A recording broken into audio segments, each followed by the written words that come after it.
All these famous questions that people ask non-stop, we will address in this lecture, and we will supply scientific proof to every one of these questions as I mentioned. For instance, to create a table, you don't have to be a genius. You learn 1 or 2 hours and you understand the concept, how it works. To create a computer, you need perhaps years of learning and experience. The computer indicates how great is the creator of the computer as opposed to somebody who just made a table. In that case, when we review our world, the brilliance of the creation of this world, billions of stars and billions of galaxies, everything works in order. We look at the human being, which is the most sophisticated thing in nature. Just the brain of the human being, 10 trillion connections.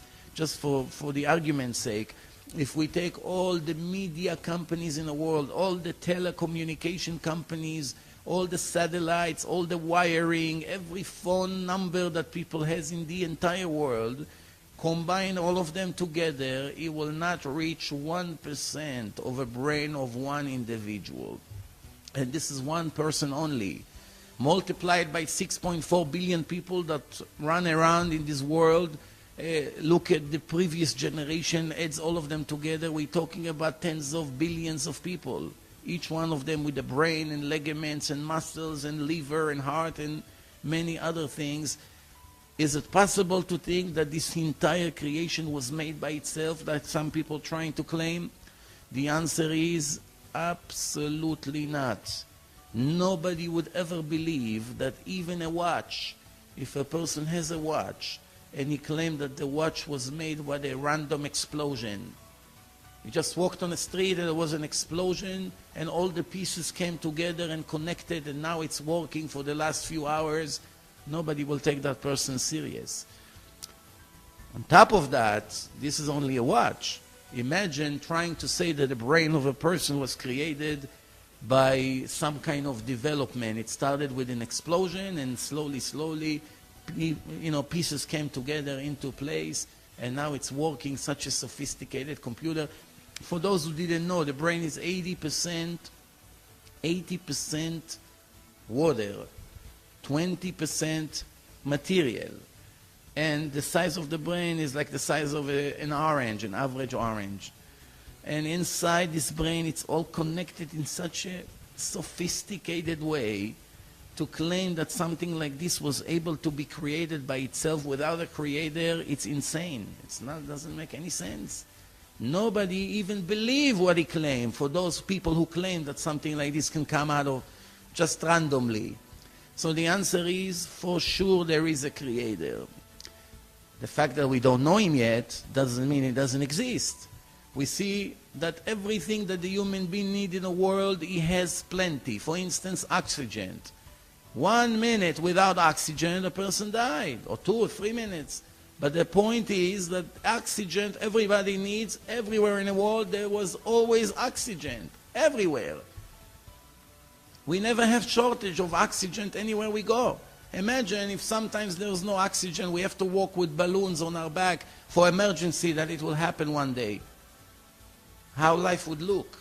Then the second thing the person needs is water. You have water all over. 72% of the world is water. Then he needs food. We are not talking fancy food, just food to survive, bread.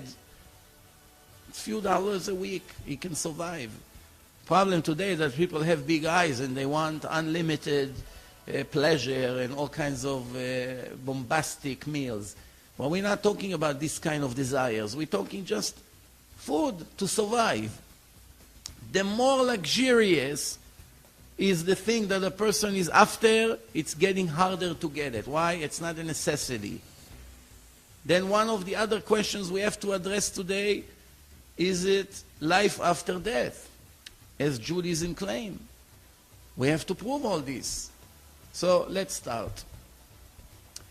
According to the Torah, when the Jews received the Torah 3,320 years ago in Mount Sinai, there was 49 days after the exodus of Egypt. The Jews, the Hebrews I should say, were in Egypt for 210 years. Many generations of slavery. Finally, Moses was chosen by God to be the messenger, to be the leader, and take the Jews out of Egypt. As the famous classical story, the Jews exodused Egypt through the ocean, and 49 days, which is exactly 7 weeks after, they stood around Mount Sinai, millions of people, and saw God and Moses having a conversation. The truth is that only the first 2 commandments from the 10 were given to Moses publicly. Everybody heard the first 2 commandments. I am the God that took you out of Egypt. That's the first commandment. The second commandment that everybody heard was, you should not have any other God but me. When God came to say the third commandment, as we read in the Torah, in the chapter of Jethro, the Jews were panicking. They just couldn't tolerate the event. And they say to Moses, please, we can't take this. We're very scared. Why don't you go up to the mountain, speak to this God, and everything he wants us to do, we are willing to do. No questions asked. Later we'll understand. First we do. After all the proofs we saw, we don't have that much to investigate. That was the idea. And Moses told them, don't be afraid. God is not here to harm you. He's only testing you to see, are you faithful enough to follow his laws? And that's how it started. That's basically the beginning, the foundation of Judaism. So we review in the Torah many of the things that affect our life every day, and it's all come down to one question. Is it possible to prove 100% scientifically that this Torah is divine, is really the Word of God, especially when we have a combination of written and oral Torah, 2 Torahs? One is the written, famous book that everybody knows all over the world. But the most important one is the oral laws. It's all the instructions that were given to Moses, and he passed it to the rabbis, and from generation to generation, all of that we have to address. Is it possible to prove 100% all this thing is divine? And that's what we're going to do now. The beginning point, if the Torah was given by God to us, as we know, we cannot find any mistakes there. If we're going to find a human error in the Torah, it would make everything else doubtable. Plenty of doubts. How do I know it's not a second mistake? How can I rely on a book that I already found one human error there? First, it's an indication that there is human interference there. And therefore, since human modified it, even if God gave it, human modify it, we cannot rely on it. Second, maybe it's 100% human. We're not going to dedicate our life and change our habits according to the orders of this book if we're going to have a doubt if this book is divine. It won't be the most clever thing to do. So we have to understand, is it possible to be proven? The answer is absolutely yes. As I'm continuing, today we have more than 80,000 religions and cults in the world, and it's growing tremendously. The first religion, in a right chronological order, is Judaism. It started 3,320 years ago. There were many cults before that, as the Torah describes. People worship the sun, they worship the moon, all kinds of false belief. But the first public religion that started in front of millions of witnesses 3,320 years ago is the Torah. It's the foundation of Judaism. Then only 1,300 years later, about 2,000 years ago, Christianity started. Islam is less than 1,400 years old. So basically Christianity is only 1,300 years after Judaism started. And Islam is 2,000 years approximately after Judaism started. What about Buddhism? There was a person named Buddha 2,400 years ago. So that's still 900 years after Judaism started. What's the main difference between Judaism to all the other religions and cults that started after? One of the main differences is that every other religion and cult started with the story of one person. Nobody, none of these people who brought their book or brought their claims to the public were able to supply even one sufficient proof that the angel spoke to them or God really gave them a book or mission. None of them. I'll give you an example. Obviously, we don't have time to waste on reviewing 80,000 religions and cults, so we'll speak about the three major one or the fourth major one. We'll start with Islam. In Islam, the story is that one day Muhammad came and claimed that Angel Gabriel gave him the Quran. And that's how it starts, and he nominated him to be another prophet after all the prophets. He never claimed that what took place until now was incorrect. The opposite. In the Quran, major parts of it speaking about God gave the land to the Jews, and Moses, which they call him Musa, but it's the same person, is the prophet of God. And if we have questions from the Quran, we have to review in the Torah. This is all appear in the Quran. And there's no doubt that the Torah was given to the Jews. He just claimed that he is another prophet of the list. The last one. Did he bring any witness that the angel gave him the Quran? The answer, absolutely not. Not even one witness. Later, when we review the Quran, we find many human errors. And I have all the sources with the surahs where it appears in the Quran. It can be reviewed. So, no witnesses. We're reviewing the book. We see human errors. Is it possible to think that God make such human errors? Let's give one or two examples of what does it mean, human errors. He takes some figures from Judaism, like Pharaoh. It's appeared in the Old Testament, in the Torah. And he's speaking about Pharaoh has a meeting with Haman. Haman was a minister in the time of Persia, in the king Ahasuerus. Haman was born approximately 900 to 1,000 years after the last Pharaoh died. There's 1,000 years difference between the pharaohs and the time of Haman in Persia. Pharaoh was in Egypt, Haman was in Persia.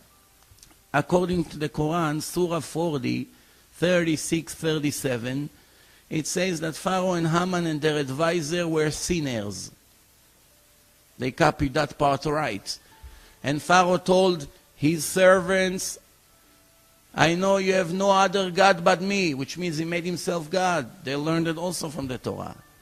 And as we continue, it says that I want you to build me a tower that I can go all the way up, etc., etc. But the point here that Pharaoh and Haman could never see each other.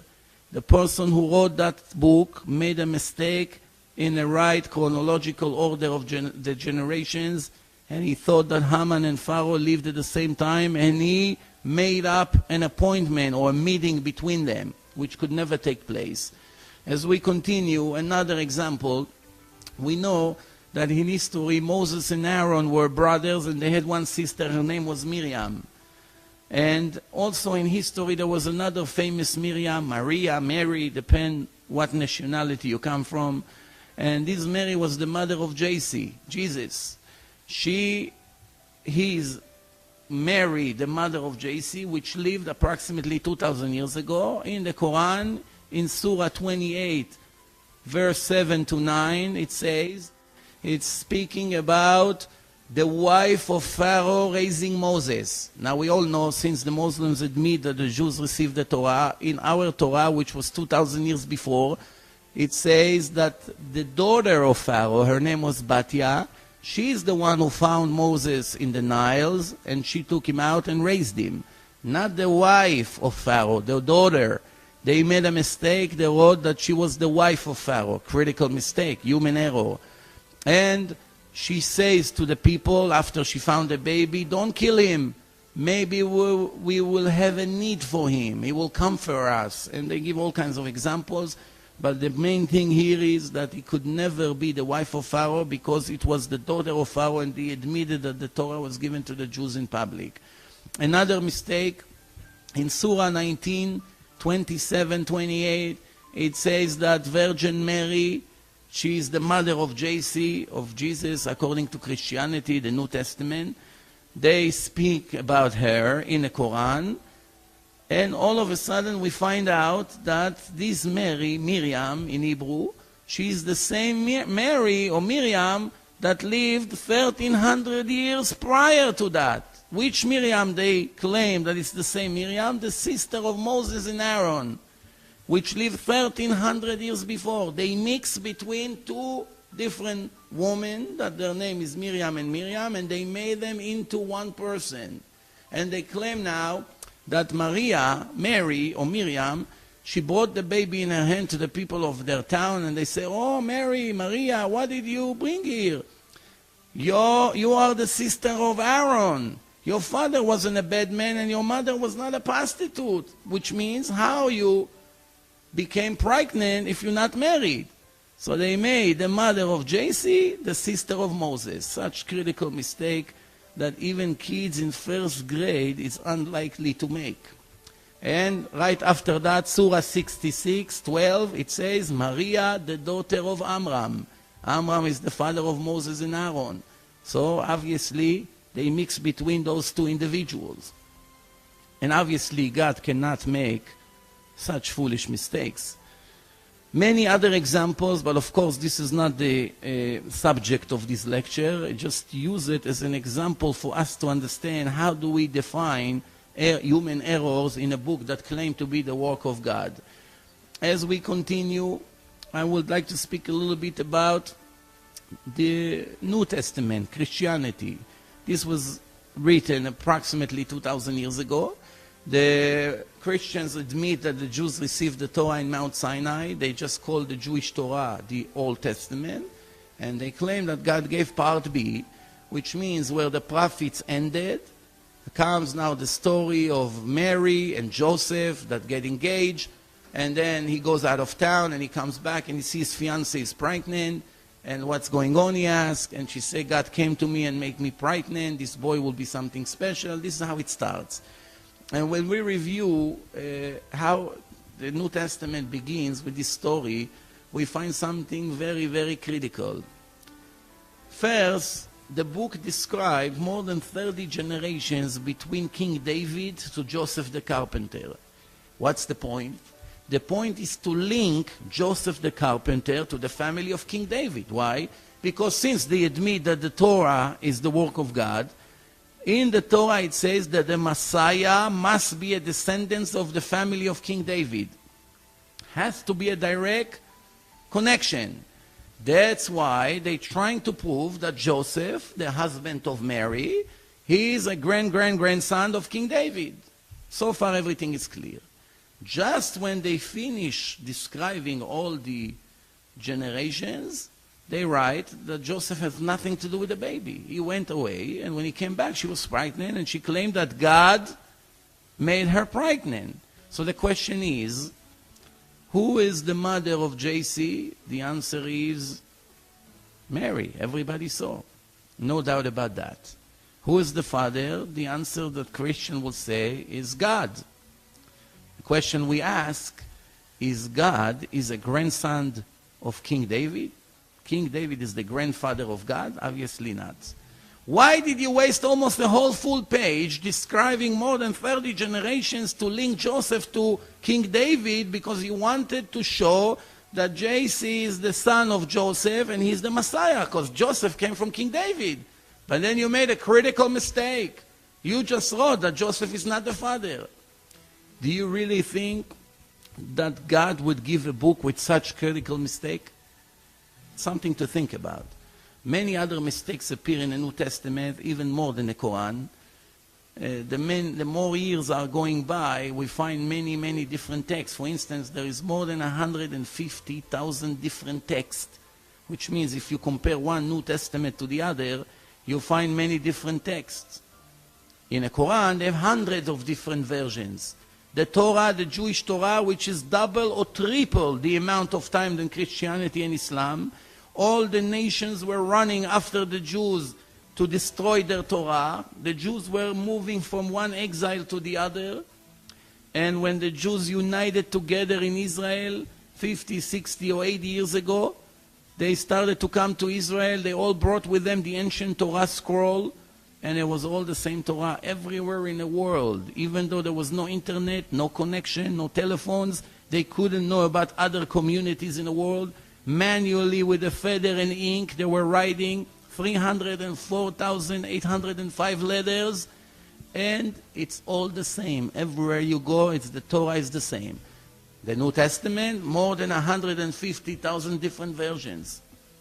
I once asked the Christian professor in one of our debates, I asked him, tell me, if I have a diamond, which is a $100 million diamond, original one, and I came to present the diamond to the crowd, and each one of the people from the crowd has a special diamond ready to throw at me as soon as I take my real diamond out. But all the other diamonds is a complete, perfect, fake diamonds. Just when I presented the diamond, all of them threw their diamonds at me. And then what? My real diamond got mixed with all the fake diamonds. There's no way to tell. What happened to my diamond? It's gone. The value will never be the same. Every diamond you pick up, it's 1% or 5% chance that maybe it's real. Nobody will pay you $100 million for it. So I told him, even if your claim is real, that really the New Testament was given by God, it's gone from the world because the original copy will never be found. You have 150,000 different modified books that even if it was divine, it's gone because it was modified completely. Different dates, different names, parts are missing, different spelling mistakes. You can see, you can check, 150,000. Everyone copy manually in the old days, 2,000 years ago, before printing was invented, and it's enough that each person made a mistake in one letter. Every person has a different text than his friend because he has one letter wrong than the other one, and the other one has a different letter wrong.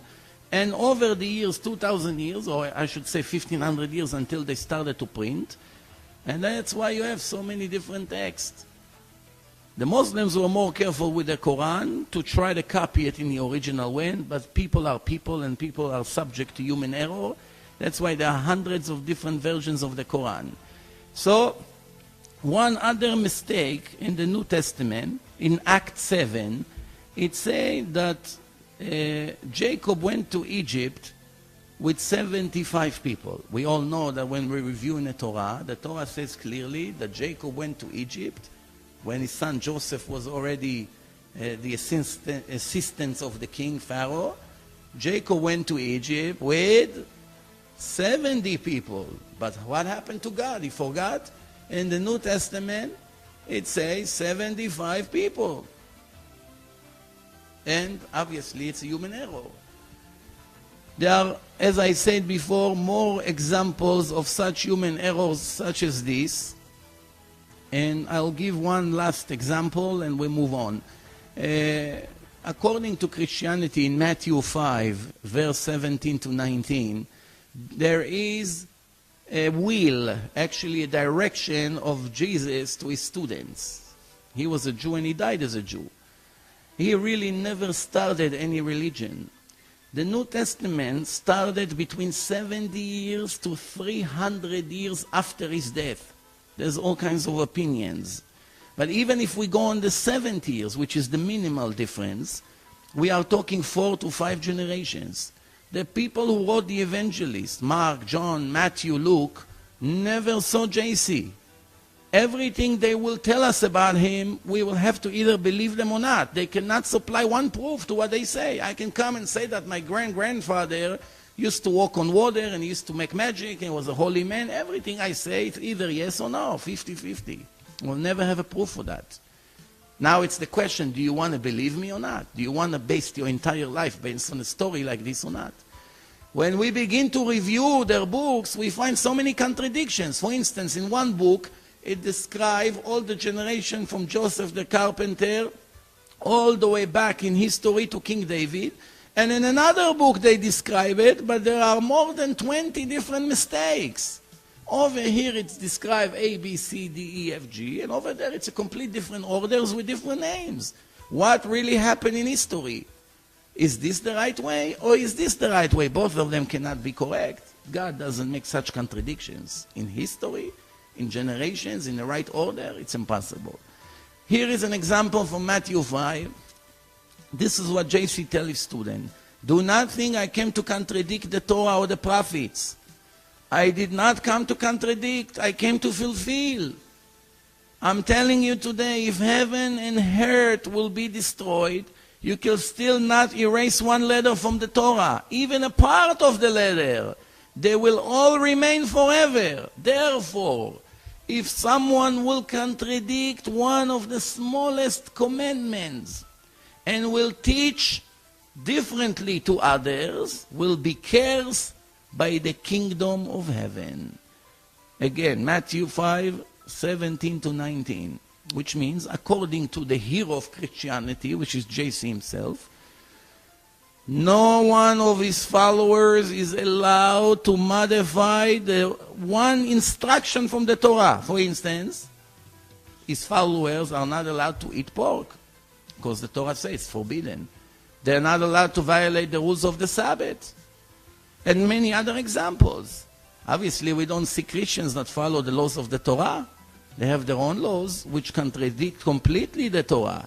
So what happened? If you're faithful to JC, why don't you listen to him? If he is the most important figure in Christianity, the mandatory thing would be that every Christian in the world, there's close to 2 billion Christians in the world, they will follow his instructions strictly. And yet we find that nobody listens to his orders. And it's clearly in the New Testament. I gave 2 or 3 examples here. The truth is that I have hundreds of examples. And we don't have the time to show all of them. If you're interested, just go into my website, divineinformation.com, and you click the debate, and you watch a 3-hour debate, and you're going to see many more examples of what human errors are considered. We move on. As one more last thing about mistakes in the New Testament is that it says that the cave when Abraham, Isaac, and Jacob is buried is in the city of Nablus. Shechem, Nablus. Everybody knows that it's in the city of Hebron. What happened to God? He doesn't remember where is the cave of Abraham, Isaac, and Jacob? Is it possible, such a thing? Is it possible that in a book that claimed to be the work of God will be such human errors? The answer, of course not. The conclusion is very simple. God never gave Quran. God never gave the New Testament. People wrote it, and people, as genius as they may be, they make mistakes, contradiction, because it's very difficult to write such a long book in 1 or 2 days. It takes weeks. And therefore, a person doesn't remember what he wrote a week ago, especially when he fakes this entire scenario. That's why it's full of human errors. However, when you review the 24 books of the Bible, from Genesis to the Songs of Songs, the 5 books of Moses, which is the main Torah, and then 19 other books who came after in a generation when the prophets were coming and adding more prophecies that God gave them, you will not be able to find any human errors. Now remember, the Torah is a combination of the written and the oral laws. Combination. You cannot understand one of the 613 commandments that the Torah gave the Jews without reviewing the oral laws. God separated between the written Torah to the oral Torah. The reason is because he did not want the entire world to have the secrets of his book. That's why he gave brief names of the commandments with no instruction how to do. And verbally, he taught Moses how to do, what to do, and how to teach to others. The Jews kept it strictly all the years. It passed from father to son. It's very important to understand. The Torah gave 613 laws. It would be much easier to give an even number, 600, 700, 500. Why 613? The answer is the human body is a combination of 613 parts. 248 organs, 365 ligaments, which means if we review the Torah, we see 248 positive obligations, which means you should do, you should do, you should do. How many? 248. Each one connects to one organ in a body. 248 organs, 248 obligations, commandments to do. How many ligaments in a body? 365 ligaments, the Torah says. And for each one of them, there is one restriction in the Torah. You should not kill, you should not steal, and so forth and so on. So it's a perfect match. Actually, the Torah says that first was the Torah, and then came the world. And God created the world based on reviewing the blueprint, which is His Torah. Torah in Hebrew means instructions. Instruction how to live, how to do business, how to get married, how to raise children, and many other instructions. That's called Torah. So we review the Torah. First, as I said, we have one Torah, not 150,000 and not even 200. It's one Torah all over the world. 304,805 ligaments. How do we know the Torah was given from God? Let's review it carefully. Please pay attention.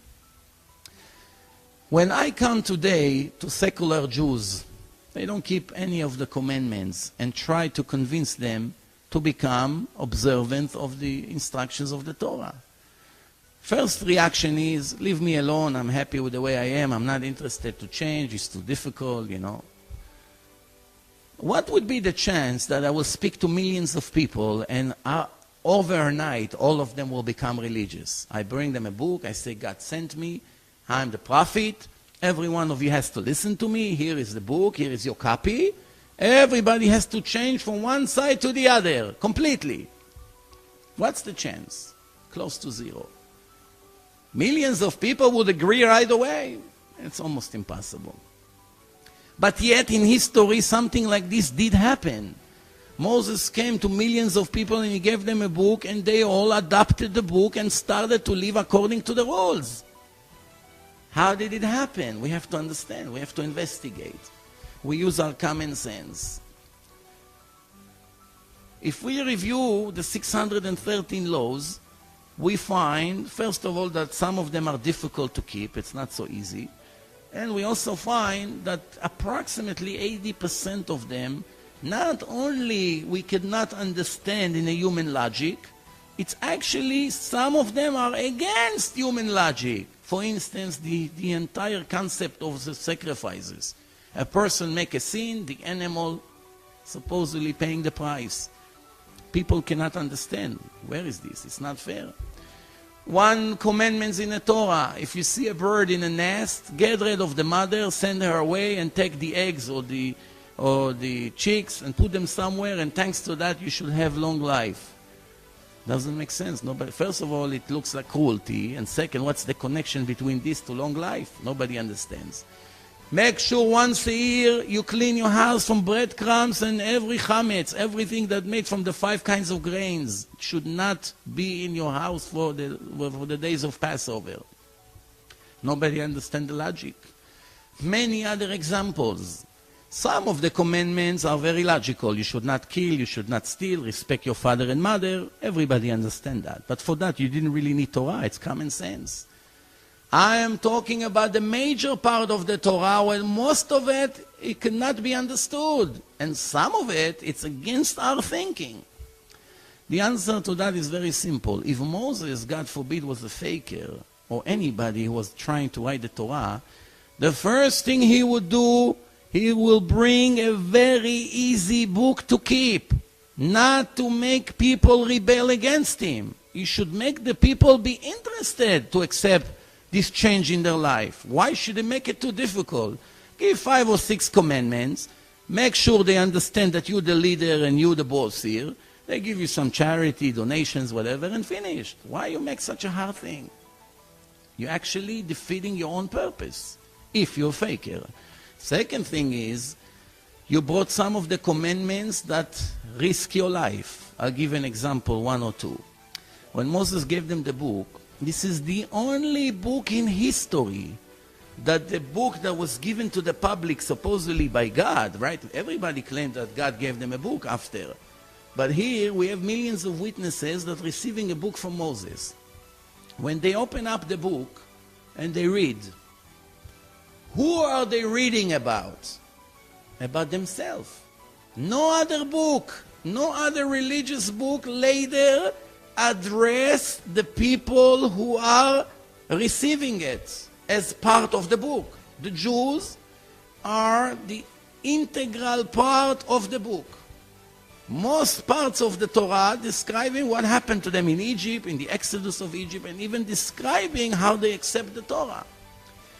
If the 100 miracles that describes in the Torah, when some of them are against all odds, blood in Egypt, frogs everywhere, hail are falling from heaven, every firstborn Egyptian is falling and dying, the 10 plagues, and the exodus of Egypt, the Jews are going through, and the Egyptians with their heavy army are drowning, and then bread is falling from heaven, and so many miracles described there.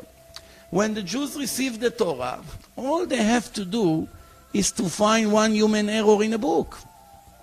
Who knows better than them what really happened in reality?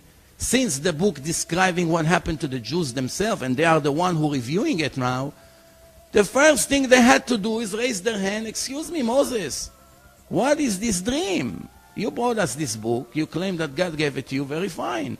But when we review it, there are things that never happened to us. It says that we were in Egypt. I don't remember we were in Egypt. It says that God split the ocean for us and we went through. I don't remember such a thing. It says that I'm receiving bread from heaven every day. I don't receive it. But the most important, critical thing here, that inside the Torah it described that God is speaking to Moses himself. And all the nation of Israel is listening to this dialogue.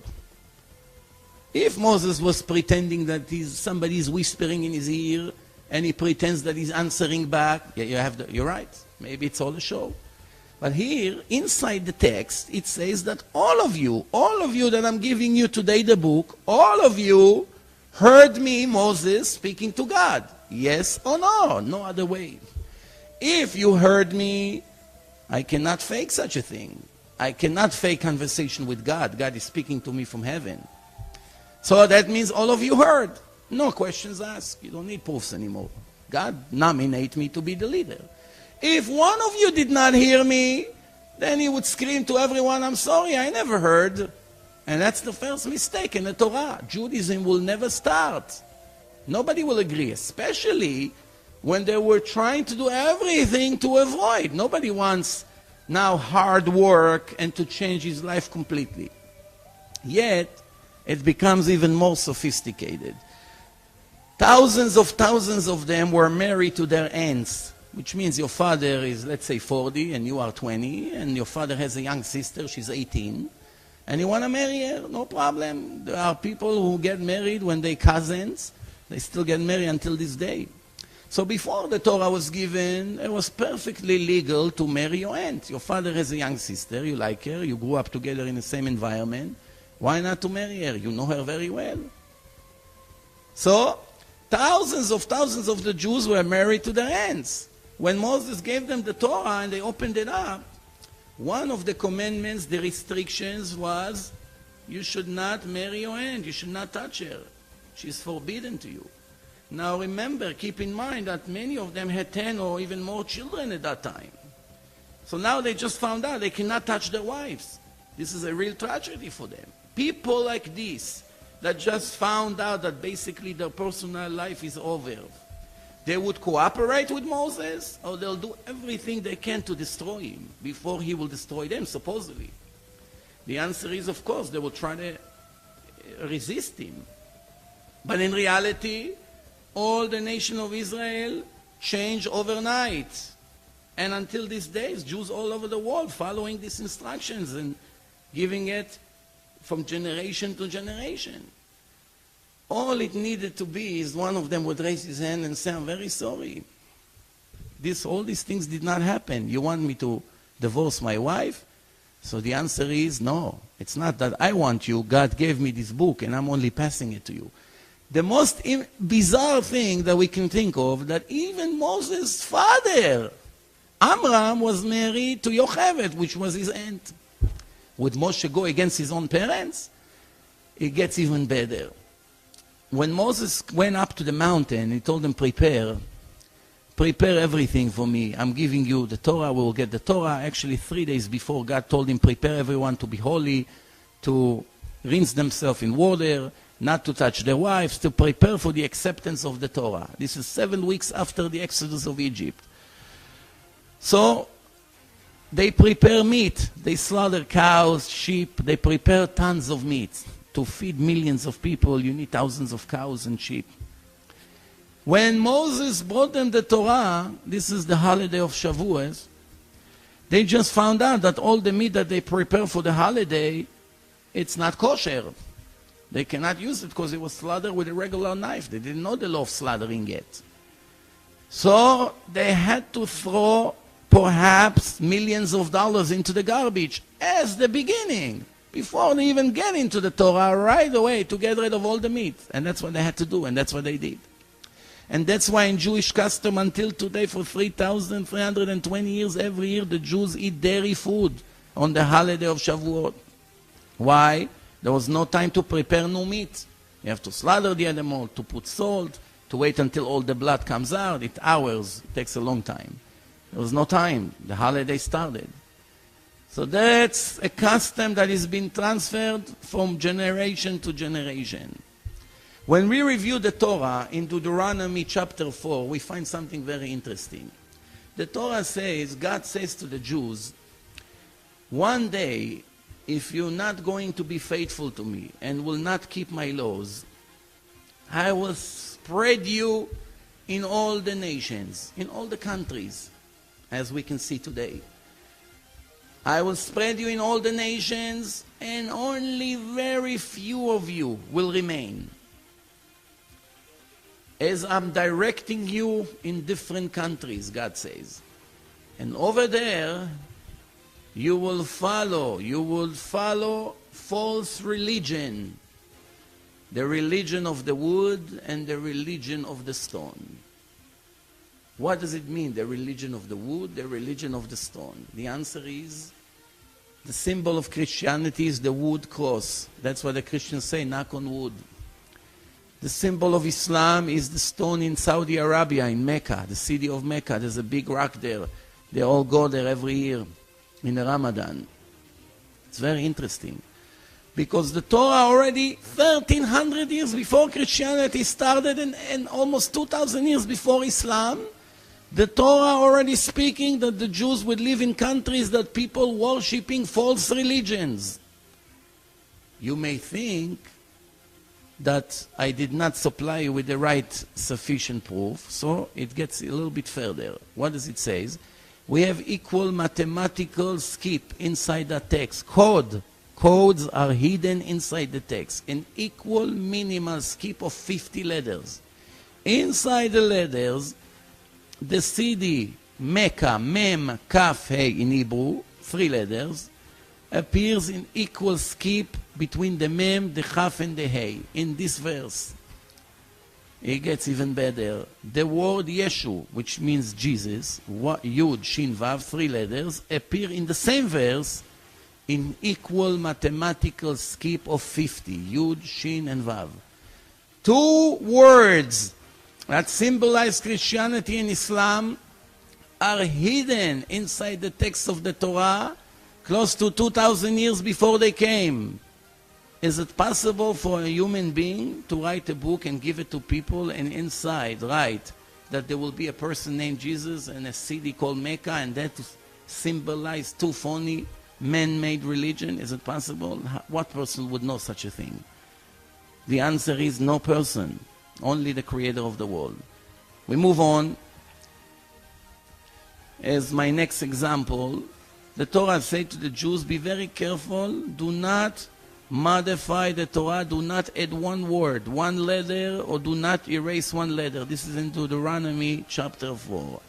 So it's very interesting because over the generation the Jews knew that it's subject to penalty and severe punishment. They were very careful to copy it in the original way. Once every 7 years, the king or the leaders would gather the people in groups and go over the entire Torah and make sure that nobody copy it wrong. And there was one exceptional here and there. They were match their Torah to the majority of the people and see that they have a mistake.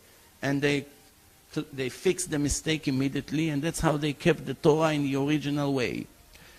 And one of the very interesting things is we review in Deuteronomy chapter 4, verse 32 to 35, this is what it says. God said to the Jews, go and check in history. From the time God created Adam on earth, from one side of the world to the other side of the world, did a nation ever heard the voice of God speaking to him from the fire with magics and strong hand? Did God ever try to take a group of people from a larger group of people and to make a covenant between him and them? Did it ever happen?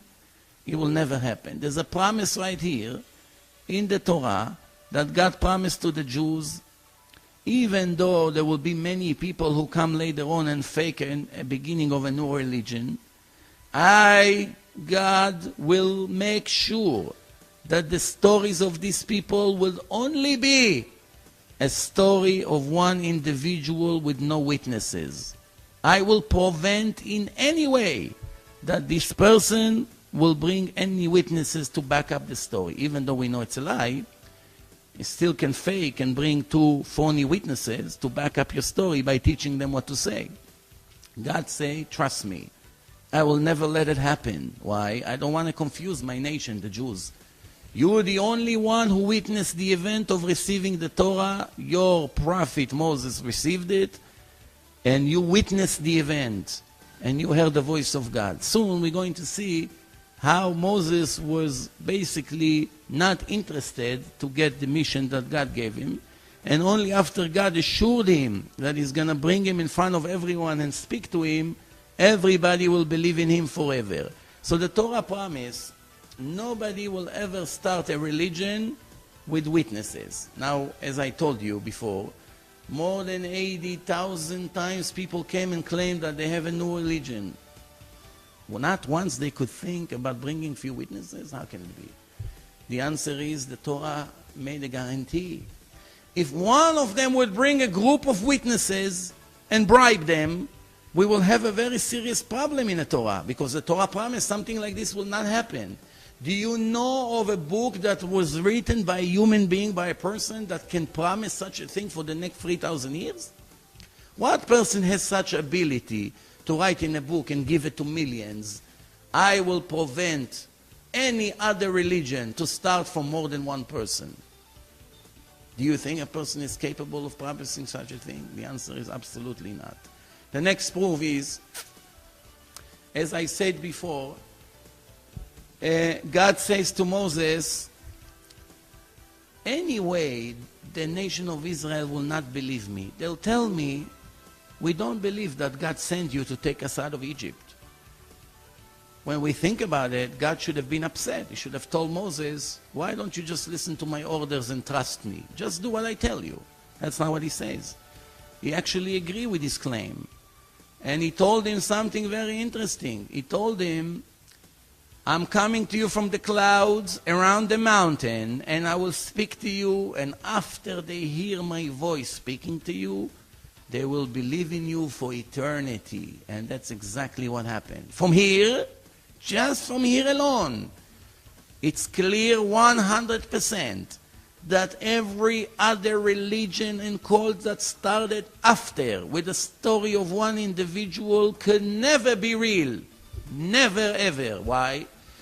God is not interested to give a new religion or a new prophecy to someone whispering in his ears or in a closed room. The opposite. God told Moses, you're right about your claim. I will speak to you in front of everyone because I'm interested that they will follow my laws and my orders for their own benefit. Why will I hide with you somewhere and whisper it to your ear that they all will have 50% doubt forever if it really happened or not?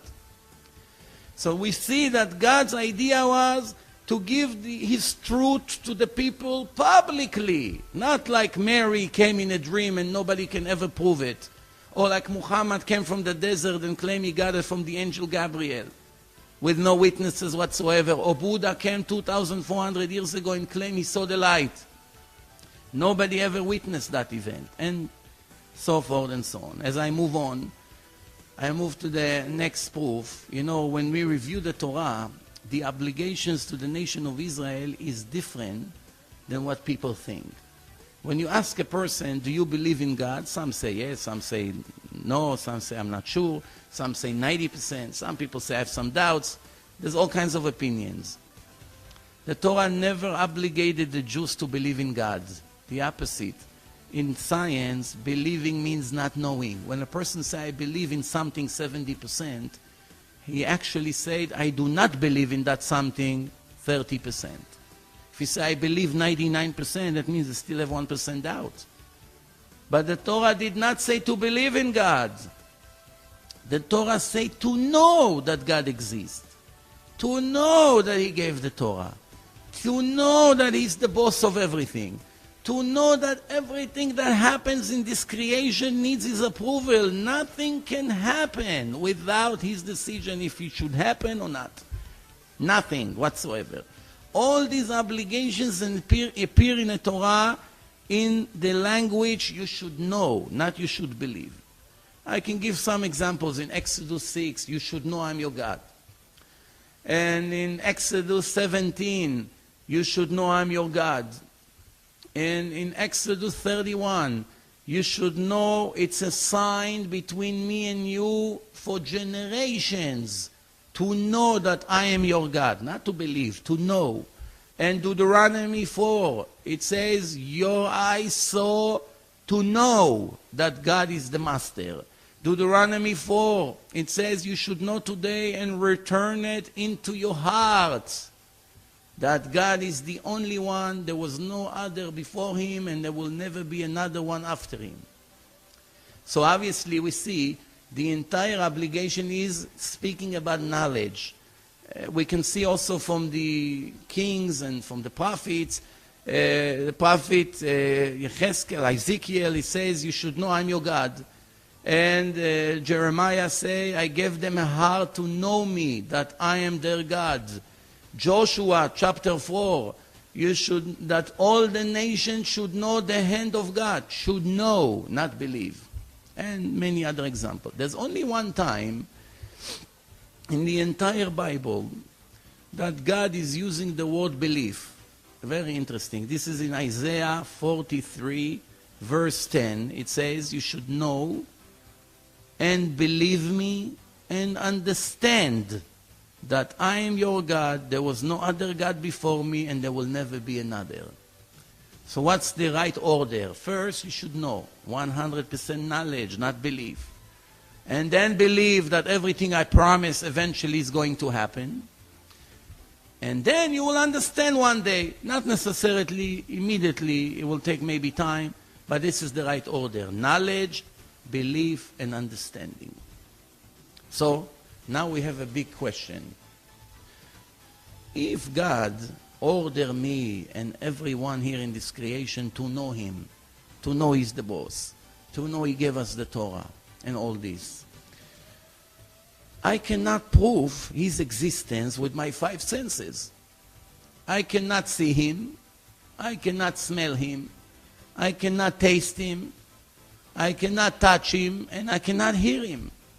So my 5 senses, I was created with 5 senses. I operate every day with those 5 senses. They help me to function. And yet we see that with these 5 senses, there's no way for me to prove that God exists. So what's going on here? The answer is, there are many, many things in our life that we trust 100%, even though it cannot be proven with the 5 senses. For instance, radio waves. Almost everything from our life is affected by radio waves. You get on a plane, you land in the other side of the world, the plane finds its destination through radio waves, radar, radio waves. Can you prove with the 5 senses they exist? I'm not talking the new technology that they made today. All the generation, could you prove radio waves exist? No, but everybody understands they do. Why? Somebody in Los Angeles speak, and a minute later, everybody in New York. A second later, everyone in New York is watching him live. How did it get from LA to the box here in your living room? Through the air. What is it? We don't know. But we know for sure there's something that transmits broadcasting from one place to the other. Or intelligence. Can you prove with the 5 senses if intelligence exists? One Jewish kid in Russia in the communist days, the teacher over there say, we don't believe in religion, we are communist. Whatever cannot be proven with the 5 senses does not exist. So this little Jewish boy got up and said, in that case, you don't have any intelligence. And she said, why are you having the nerve to talk to your teacher like this? And he said, I'm very sorry, I'm not trying to be rude. Based on what you just said, can we prove with the 5 senses where is your intelligence? Show it to me. If a person is dead and they open up his brain, will they be able to point right here, that's where he was collecting all his information and all his intelligence? Of course not. It's something spiritual. We cannot point in the body where is the intelligence. Does that mean it doesn't exist? Of course not. And many other examples. How do we, after all, know 100% that God exists and He gave us the Torah? So we go back to what we started. First, the brilliance of the creation leaves no doubt that it had to be a creator. The more sophisticated is the creator, is the creation, it indicates about the brilliance of the creator. Did you ever find something in life that was created by someone without a purpose? A table has a purpose, a laptop computer has a purpose, a camera has a purpose, a light has a purpose, everything has a purpose. We will never find one thing in life that doesn't have a purpose. Nobody ever made something for no purpose. First, the creator think about what he wants, what he needs, and based on that, he decides how to create what he needs. Based on that, based on the requirements. There's an order in a creation. So, the most sophisticated things in nature is the human being. We are the most advanced machine in all life. We control all the animals, we use them for our benefits, trees, everything that we have. It was all created for us. Is it possible to think that God created us for no purpose, just put us here just to live like animals? In that case, why didn't He make us animals? What was the purpose of our creation? And the answer is, when we review the Torah, we get the answers to all these questions. So we know the creation is very sophisticated. It indicates about the brilliance of the Creator. We understand that we were created for a purpose, but we don't know yet what's the purpose. We don't know yet. We will know soon. Not as of yet. And we continue to review. We have ways of investigations that we can analyze things through our head. For instance, Judaism said that there are 3 different categories of thinking, of knowledge. One called Chokhmah, intelligence. One called Bina, which means wisdom. And one called Da'at. Da'at means the ability to translate what you learn and what you gain with knowledge and actually translate it to actions, which means to control your desires and choose the right things that needs to be done, to eliminate, sometimes it needs to be eliminate your feelings, and to think rationally what needs to be done at this given moment. There are 3 different things. Intelligence is very easy. You hear the story and you understand. Go 10 blocks, make a right, 3 blocks, make a left, and so forth and so on. Wisdom is the ability. That means, the Bina means the ability to get things out of the story that were not told to you clearly. Which means they say 2 times x equals 6. We know that x is 3. How do we know? We have a way to investigate. Nobody ever told us that. They say on the radio that somebody killed somebody and the police found mud on the rug. So we know it was a rainy day. Nobody said it on the news. We are able to find the missing details in a story. That's called Bina, the ability to know one thing from the other. That is the most important thing, which means the Torah says if you have it, if you reach that level, you are the most perfect human being on earth. If you don't have it, you have nothing. What do you mean? I have buildings, I have real estate, I have cars, I have jewelry. It counts nothing. Why you don't have da'at means the ability to control your desires and not being an animal, being a human being with a free choice and express it to the right direction. You don't have it, you have nothing, the Torah says. Torah says, but if you have it, You don't have maybe a house, you don't have a car, maybe you don't have money, you hardly have clothes to wear, but you have that, you are fulfilling your purpose in life, which further we're going to discuss this even more.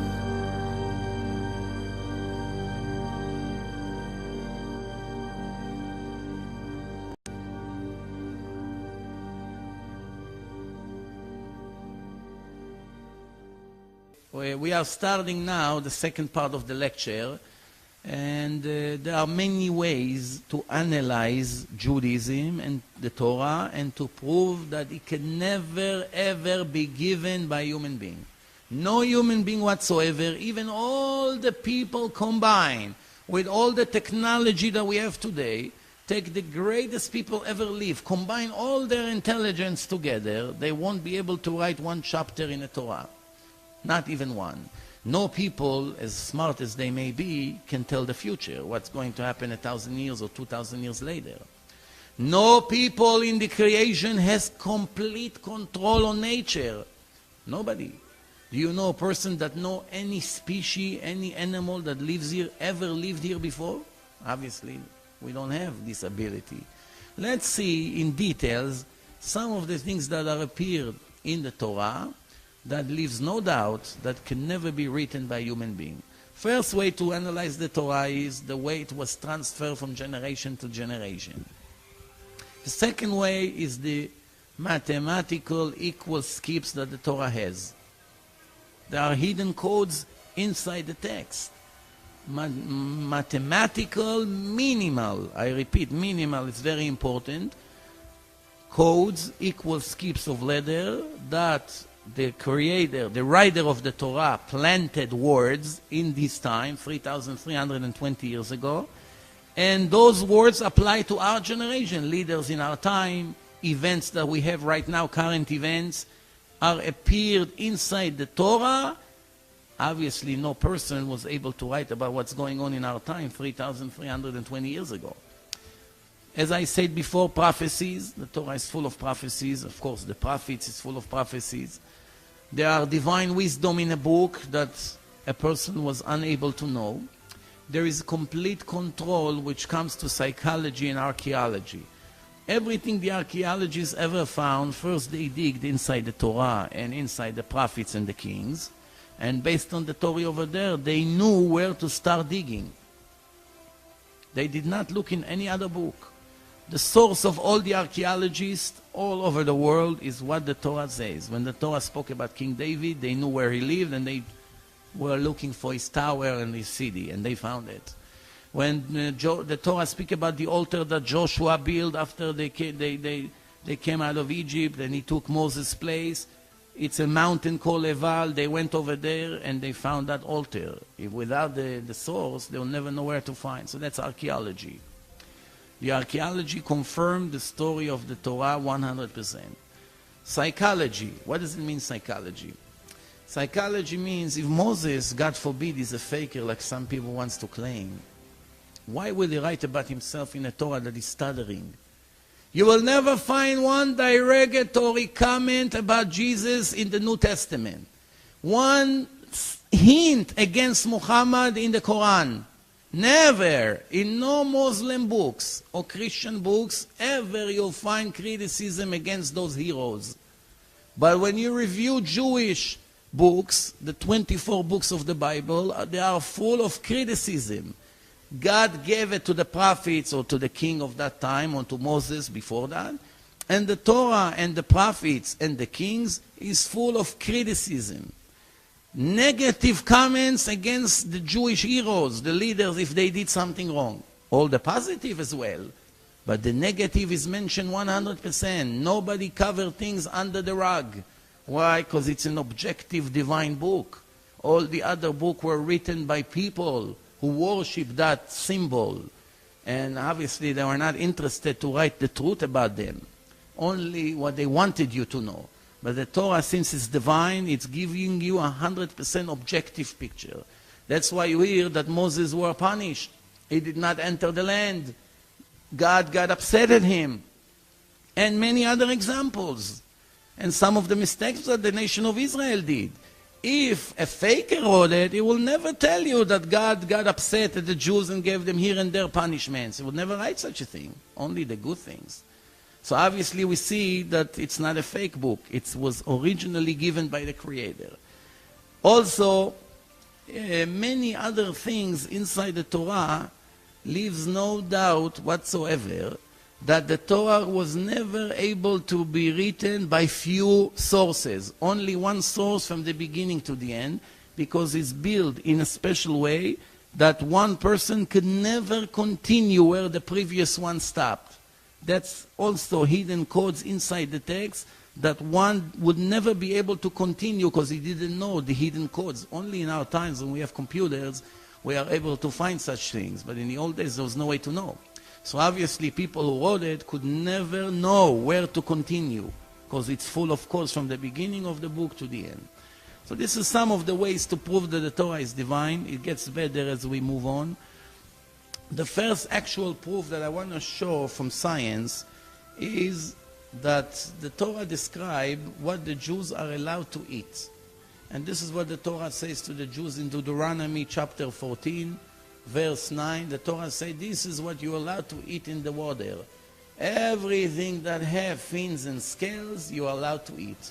God said to the Jews, I put 2 witnesses in the body of all the species who live in the oceans. If you find scales and fins in the body of that creature, you're allowed to eat it. Whether it's a fish, whether it's something else, it doesn't matter. 72% of the world is water. How deep we were able to reach? So the indication that we have is 11.5 kilometers, which is about 8 miles, about. Very deep. There are more than 40,000 different kinds of fish. There are billions of different species in the ocean. When the Torah was given, more than half of them were not exist. Why? They merge together, they create new species all the time. Artificially, scientists all over the world are mixing between different kinds of species to create new ones for different reasons. Those who are there are included in what the Torah says to the Jews. In any generation, the Torah is for you and your children until the end, the Torah says, forever. What you want to eat needs to have 2 signs, fins and scales. This is the written part of this commandment. What about the oral part? When we go into the oral Torah, so the Mishnah was given in groups, Mishnayot. In the chapter of Nida, chapter 6, the 9th Mishnah, this is what it says. Everything that have scales, for sure have fins. I repeat. Everything you're going to find in the ocean from now until the end of this material world. If you found scales that you scratch it and they are falling off, at the same body, I promise you, you also have fins, guarantee. You don't have to investigate, guarantee. Which means, if a Jew is sick in a hospital and somebody brought him half a fish, he doesn't see the fins, but he sees scales. Here, you can cook it for yourself for lunch. And he sees scales, he doesn't need to see the fins. Why? The oral law promise by the creator of all fish and all the oceans, if you have scales, for sure you have fins. Don't worry about it. First question, why the writer of the book is trying to impress me by scientific knowledge? The Torah, after all, is a religious book. It's instructions what to do spiritually. Why are you trying to impress me that you have a complete knowledge about the whole world? Question number 1. Question number 2, do you know a person that is able to write 3,320 years ago that you will never find from billions and trillions of things that are moving in all the oceans? You'll never find even one that has scales and doesn't have fins? It's impossible. In order for you to write such a thing, you have to write simultaneously everything that exists right now in a world, and to write, you will never find such a thing. No person has this ability, only the Creator himself. Plus, we see right here that he has a complete control about the future, because he was not talking only about his time. He's talking from his time until the end of the creation, which means forever, as long as the world exists. Do you know a person that has complete knowledge and control to prevent such a thing from happening in the future? that one day they'll be able to merge two different species and create something with scales that doesn't have fins? Just all we have to find is one snake with scales. Snakes don't have fins, they have tails. That, God forbid, will be the first mistake in Judaism. Obviously, something like I just mentioned to you now could never ever be written by a human being as brilliant as he may be. Only by the creator of the world. And this is one out of thousands of examples. We're going to show a few of them there. The rest you can always find later on.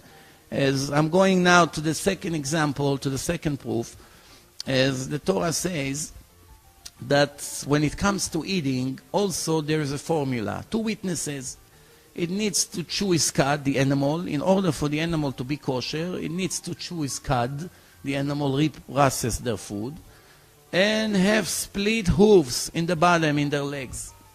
That's the two signs in order for it to be kosher. Today, we know, we have in the archives more than 2 million different species of animals. 2 million, we name them.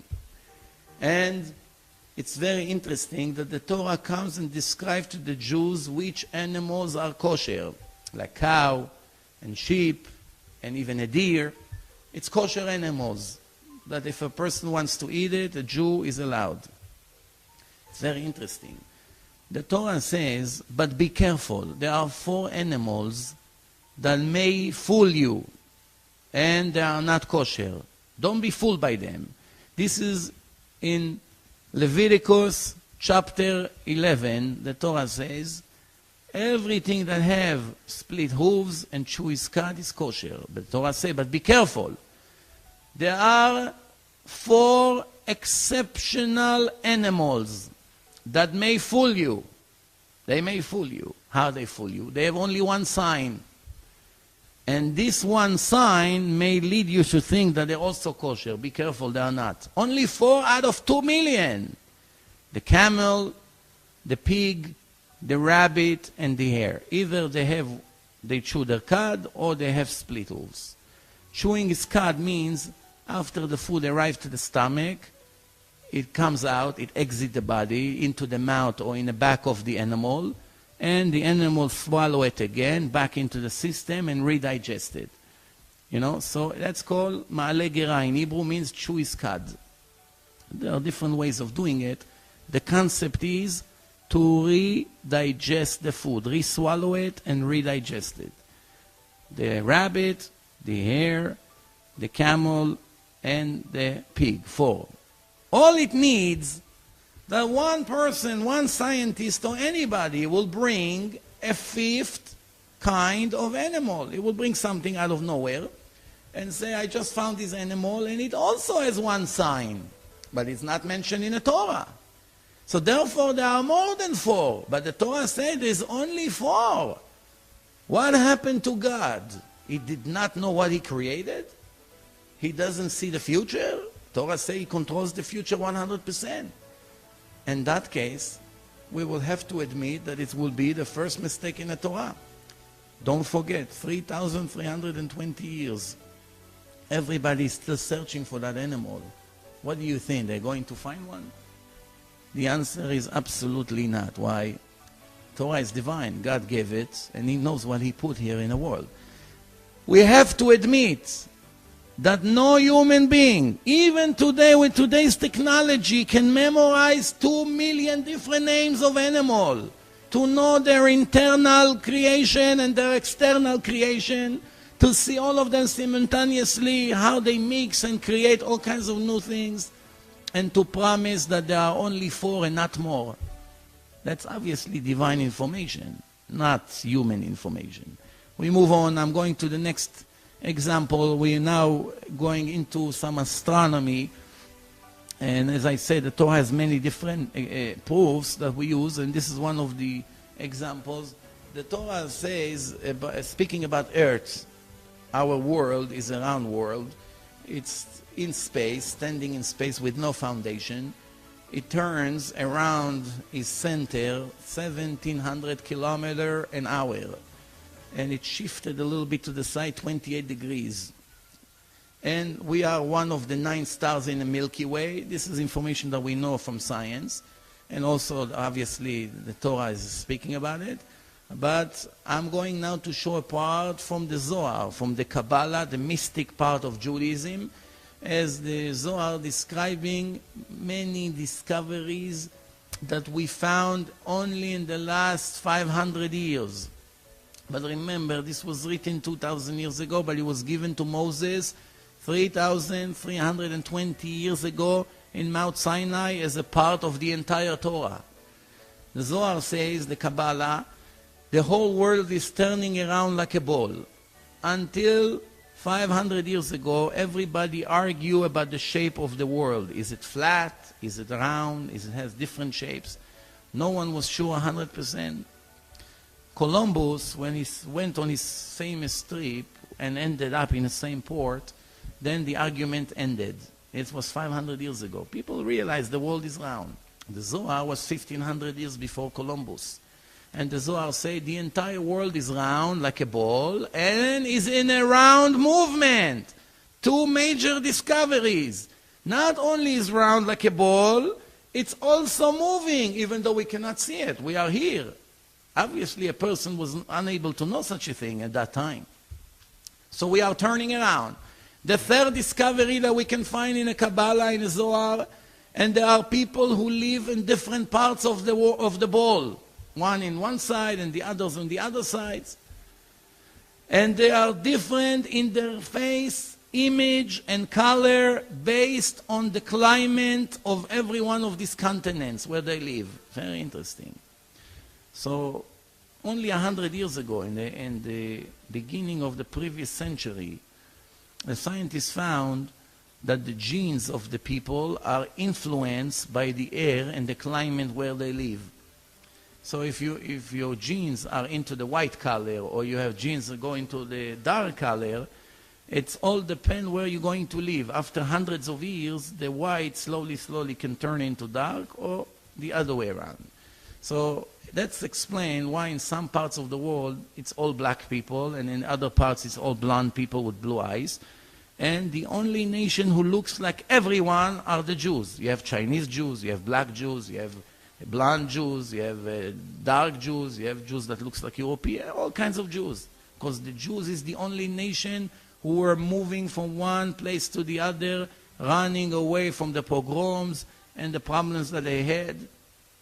They always live in different countries. They never had, in the last 2,000 years, a place to live after the destruction of the Second Temple. So the Zohar says the genes are influenced by the air that we breathe. Today it's a scientific fact. The fourth one, it's all in one page in the Zohar. The fourth one is, it says that you should know that once it's darkness in one side of the ball, it's light to the other, which means he knew the relationship between earth and the sun. The sun is 100 times wider than the earth. And the distance from the sun to the earth, it starts, the heat inside the sun is 15 million degrees Celsius. By the time it gets to earth, it's 30 degrees, 35, 25, exactly what the people need to live. Very interesting. And the Zohar continue and say there are people on the top of the ball, and there are people in the bottom. What do we learn from here? Gravity. People are not falling into space, a magnet. The Zohar knew about it way before the scientists found out about it. And also, one other thing, it says there's a place on earth that it's always light there. And there's a short period of time of darkness. It's talking about the North Pole, when they have long seasons that it's all dark, and they have long seasons that it's all white. But even when it's all dark, when it's all light out there, there's a very short period of time that it becomes dark and then becomes light again. Now remember, the first time in history that a person arrived to the North Pole was 1908, only 100 years ago. This was written 2,000 years ago, 1900 years before a person stepped on the North Pole. How did he know? A person could never write such a thing in a book so many years ago. So this is all information that leaves no doubt that the person was unable to write it. Only the creator of the world was able to give such information. And the Jews never claim that they discover it or that they are great scientists. No. They admit this is all that what we received in Mount Sinai from our gods. We did not discover it. We just have it, and we transfer it from generation to generation. The next example, it's from the Talmud and the chapter of Brachot, page 32, speaking about the number of the stars in the universe. As we know, until the year 1608, when Galileo Galilei came with his telescope, which was 6 feet wide, the whole entire world, they were thinking that there is between 6,000 to 8,000 stars in the entire universe. Obviously, we couldn't see more than that, so that's what people thought. They were standing on mountains and counting the number of the stars, and this was basically what people believed. When Galileo raised his telescope for the first time, they found that there are many more stars that we couldn't see. So the world understood that there are many more galaxies that we couldn't see until now. When we review the Gemara, the Talmud, we find something very interesting. The Gemara brings a conversation between God and the nation of Israel, of the chief rabbis of that time, and God saying to the chief rabbis, to the sages, I created 12 sections in heaven, 12 different sections. This is, by the way, where the horoscope is coming from, the signs and everything, the 12 signs. And in each section, I created 30 army. And in each army, I created 30 legion. And in each legion, I created 30 raton. And in each raton, I created 30 karaton. And in each karaton, I created 30 gistera. And in each gistera, I hung 365,000 multiplied by 10,000 stars, which is 4 more zeros. And all of that I created for the nation of Israel. And you have the nerve to ask, how did I forget you and how did I neglect you? So it's a conversation between the sages to God. They complain after the destruction of the second temple, dear God, how did you do that to us? And the answer of God is, this is what I created, and all of that I did for my children, the nation of Israel. As the Torah says in another place, you are my children, I chose you from all the nation to be mine. So it's clear in many different places. And I did all of that for you. And you have the nerve to think that I would ever leave you? Let's calculate together what it comes down to. 12 sections, it's 12 times 30, times 30, times 30, times 30, times 30, times 365,000. Add 4 more zeros. What do we get? 10 to the power of 19 stars, which means 1 and 18 digits after. This was written 2,000 years ago approximately, and that's actually was given to Moses in Mount Sinai 3,320 years ago. And let's see what the scientist has to say in our generation about the number of the stars in the universe. In 1990, Dr. T. Brewhurst from Queen Mary College in London had a research with mega computers, and he found there's 10 to the power of 19 stars in the universe. The interesting part is that the Gemara divides it to 7 different categories. We have what the Gemara say mazalot, sections, the scientists called galactic cell. What the Gemara says chayil, army, local groups of galaxies, the science called. What the Torah say legion, they call galaxies. What the Torah say raton, they call galactic areas. What the Torah calls karaton, they say groups of galaxies. What the Torah says gistera, they say globular group of stars. What the Torah says stars, they also call stars, which is very interesting. 7 sections, each one is inside the other, all together 10 to the power of 19 stars. Now let's think rationally. 2,000 years ago, the Gemara, the Babylonian Talmud in Babylon, was written after 1300 years that the Jews transferred verbally from rabbi to student, finally was concluded and written by the President of Israel, Rabbi Yehuda Anasi, the President. So, over there, it gives us information that nobody could dream about. Nobody could dream 2,000 years ago to write such a number of stars. Actually, the Gentiles came to the Jews and say, you have to make up your mind. You said in the Torah that God blessed Abraham, that his descendants is going to multiply like the sand on the ground and like the stars in the universe. So it seems to be a contradiction here. What did God do with Abraham? Did he curse him or did he bless him? If we go by the sand on the ground, there are, who knows, trillions. If we go by the stars, there's only 6,000, maximum 8,000 stars. That's what they used to claim before Galileo. When 1608, when Galileo came, 400 years ago only, they were shocked. The Jews were always right. The Jews were answering them all these years. We don't go by what our eyes see. We go by the instructions of the Creator of the world gave us. We are not scientists. We came here, we only follow what the Torah told us. So it's very interesting.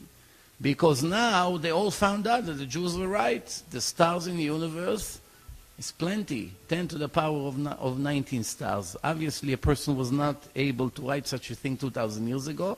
As I move on, I'm getting to the next example.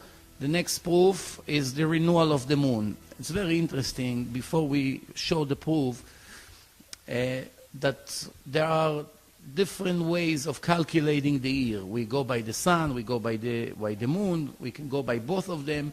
Muslims, they go by the moon only, which the year of the moon is 354 days. The Christian, they go by the year of the sun, which is 365 days and few hours. The Jews, they go by the sun and also by the moon at the same time. Now remember, there's 11 days and few hours gap between the year of the sun and the year of the moon, which means every 3 years approximately there's a gap of 1 month. It adds up, 3 times 11, almost a month. It's very interesting because the Muslims, since they go by a shorter year, the fast of the Ramadan is moving every few years from the summer to the winter. The holidays are moving to the summer, to the winter.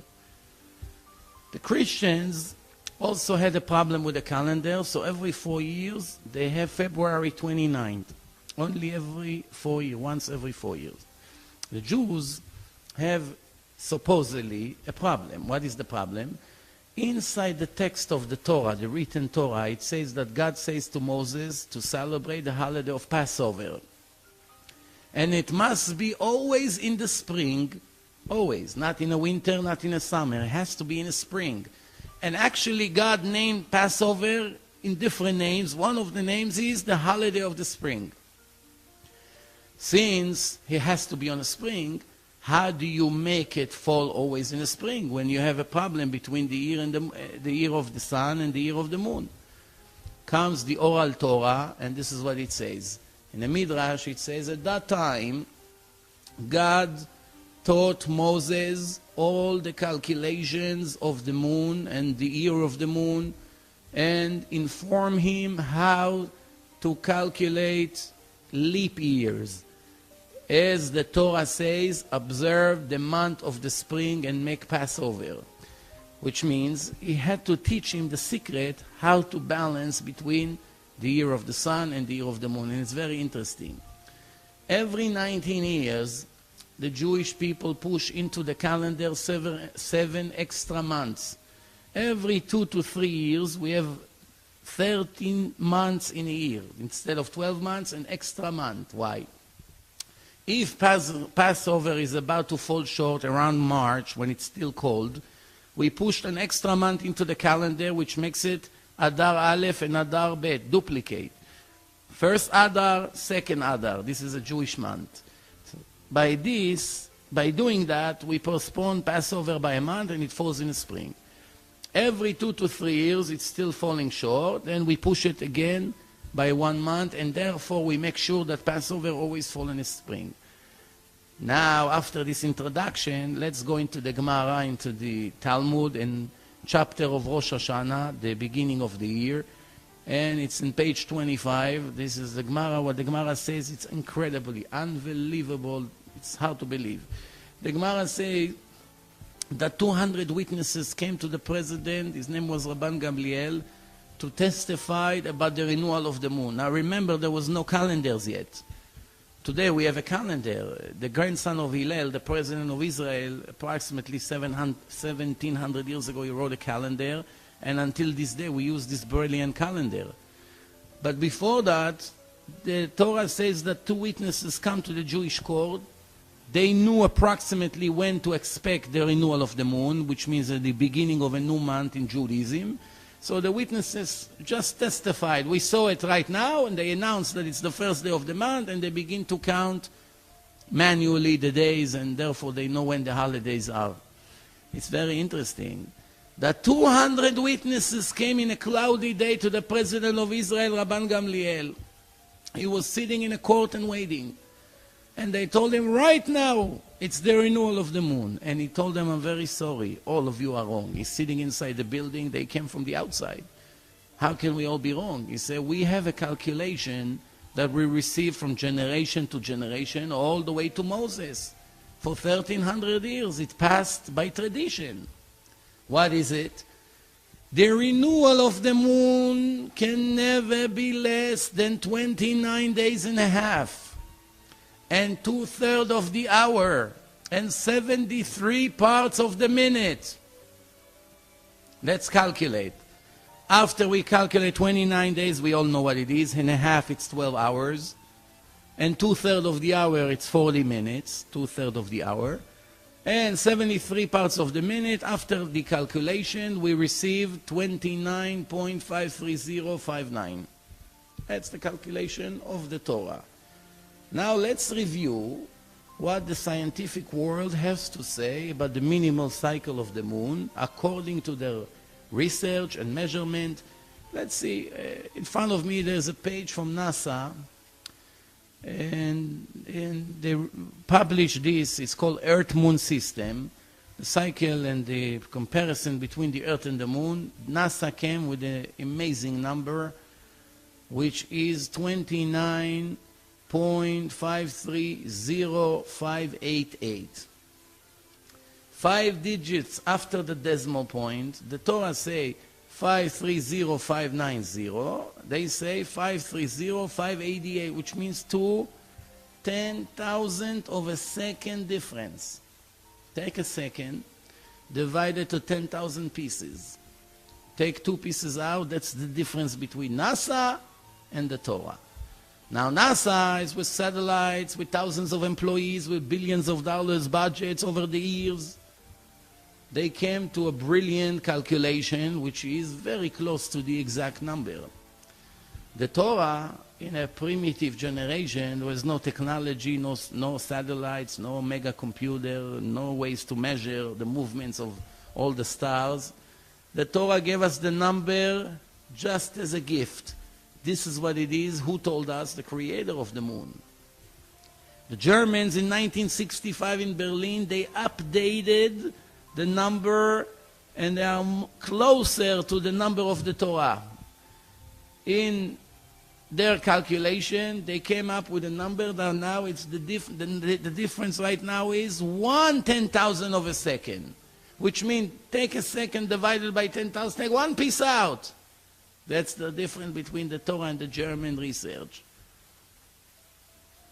The question is, do you think there's even a slight of a chance that a person 2,000 or actually 3,320 years ago when we received the Torah, that's where the source come from, anybody was able to even dream about writing a number with 6 digits after the decimal points? There was no even calculator, no calculators until 30, 40 years ago. Who could have known such brilliant calculation of the moon to such an exact number with no technology like today? You think a person was able to write such a thing? The answer, absolutely not. It's all divine information. As I move on to the next proof, and the next proof is speaking about the sun. We know that the temperature in the center of the sun is 15 million Celsius, 15 million degrees Celsius. As slowly we go towards the edge of the sun, the temperature drops to 2 million degrees Celsius. And the sun has a shell, like an orange has a shell. Inside the shell of the sun, the temperature is 2 million degrees Celsius. Outside of the shell, it's only 6,000 degrees Celsius. A tremendous drop. And it's very interesting because the distance between the center of the sun to the edge of the sun, it's much, much longer than between the inside of the shell to the outside of the shell. The shell absorbs all the radiation to protect earth from burning. It's very interesting. So when we review the Torah says in the Midrash, in the oral Torah, the sun has a cover. That's appeared in Bereshit Rabbah. It's a part of the Midrash, chapter 6. And the Midrash speaking about a verse in Tehillim, in King David's book. And this is what, it's in chapter 19, verse 5. Psalms, and it says, God put the sun inside a cover. And the Torah says that this cover protecting us from burning. Now remember, when we look at the sun, there's no way to see in the sun that the sun has a cover. It looks like a round ball of fire. Nobody can see a shell. Today, with the technology that we have, with different machinery, we are able to detect that. The scientist, Dr. Vidal, a major astronomer in a Greenwich British agency, this is what he writes in his book, The Army of Heaven. Those layers that surround the sun absorb all the radiation that comes from the center of the sun. This is what we call the cover. If this radiation will get to Earth, even for 1 second, it will burn the entire place immediately. So it's very interesting, because today they know that there is a shell, there's a cover. The question, who could have known 3,000 years ago to write such a thing in a book? Unless if you receive it from the Creator himself. I move to the next proof. And for those who knows, in the time of the temple, there was the first temple, the second temple. After the Babylonian destroyed the first temple approximately 2,600 years ago, and between the first temple to the second temple, there was 70 years of break. And then they rebuilt the temple, and it was destroyed 420 years later. So altogether, a period of 900 years with 70 years break in between.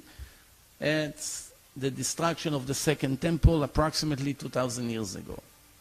Now the high priest, the Kohanim, a Jew that his name is Cohen, he comes from the descendants of Aaron. Aaron is the brother of Moses.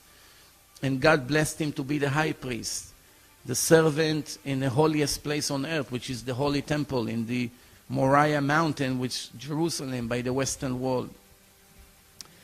And the only way the high priest can enter the temple is when they pure, spiritually. We're not talking about clean or not clean. We're talking about spiritually pure. They are pure Kohen and impure. And how does a Kohen become impure? By touching a dead body. This is all spiritual, mystical things. If the Kohen touches a dead body, he becomes impure immediately. How do you purify him? By taking a red cow, slaughtering the red cow. What does it mean, red cow? A cow that is completely red with no black hair, no brown hair, no white hair, only red. How many red cows we had in history? 9. And the Torah told us that we're going to have altogether 9 red cows. So we're waiting for the last one. Hopefully when the third temple will be rebuilt, according to the prophecies of the prophet, we're going to have one last red cow. But in the meantime, 9 already passed away. After you slaughter and burn the ashes, you mix with special spring water from Jerusalem, and you splash it over the high priest, the Kohanim, and you make them pure. And that's the law. Now comes the Torah and say some rules about the red cow. Now I'm using this as a proof, as definite proof that this could never be given by a human being.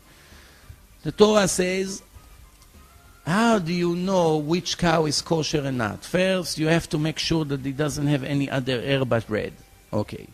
Second, it's not enough to have a red cow. You have to get a red cow that nobody ever used that cow to work with that or to put any weight on the back of the cow. If a person had a red cow in his farm and he put a bag of flour on top of that red cow, this cow cannot be used. It's obsolete. How would we know? There's no way to know. So the Torah asks a question. Is a Jew allowed to buy a red cow from a non-religious person or from a Gentile that he doesn't have an understanding about red cow? We just have a red cow and he wants to sell it to the Jews. Can we rely on his word that this cow was never used? Since obviously he didn't know the importance of that cow. Maybe he used it already. And when he found out that you're not allowed to use it, not necessarily is going to tell you the truth, because the difference between a regular cow to a red cow could be millions of dollars in our time. So the answer of the Torah, absolutely yes. You can buy it from him and you don't even have to trust his word. There's ways to tell. As usual, 2 witnesses, 2 signs. And this is what the oral Torah brings us a story. The Torah says there was one Gentile. One day he had a red cow and he realized that this is an important thing, that he got very lucky. He asked his neighbor, and they told him, the neighbor, that the Jews will pay him any amount of money. When finally the regular price at that time was 4 coins of gold, he raised the price to 1,000 coins of gold. And the treasury of the temple came with money, and they had to agree because they need that red cow. So they told him, tomorrow morning we'll come with a bag with 1,000 coins of gold and we'll buy this cow from you. Make sure it's ready for us. That Gentile didn't want to give them what they want. So he went and put a bag on top of that cow and he said, you know what? I'll sell them the cow, but I don't want them to have the cow as they wish to have. When the Jews came in the morning, they spilled 1,000 coins of gold on the table, and he couldn't believe seeing so much gold. He brought the red cow out, and the Jews said, before you touch the money, we want to examine the cow.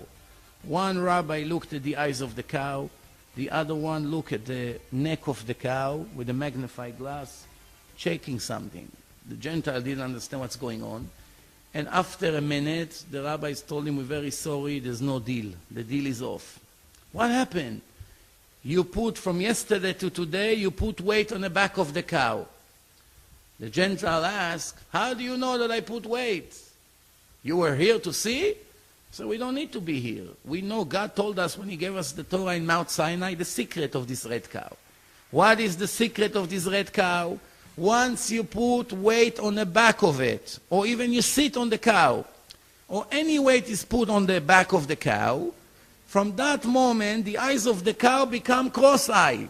It doesn't go straight as it was, ever again.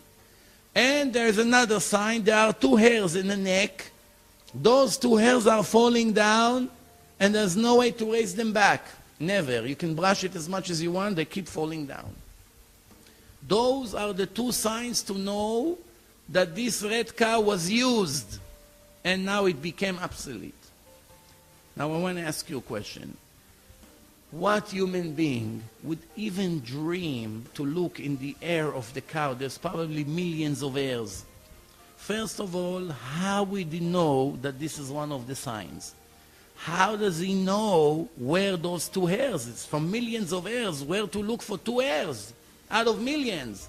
Where exactly they are? How would he know that after you put weight, those 2 hairs are falling down? What's the connection? There's no way to know. Nobody would even imagine such a thing.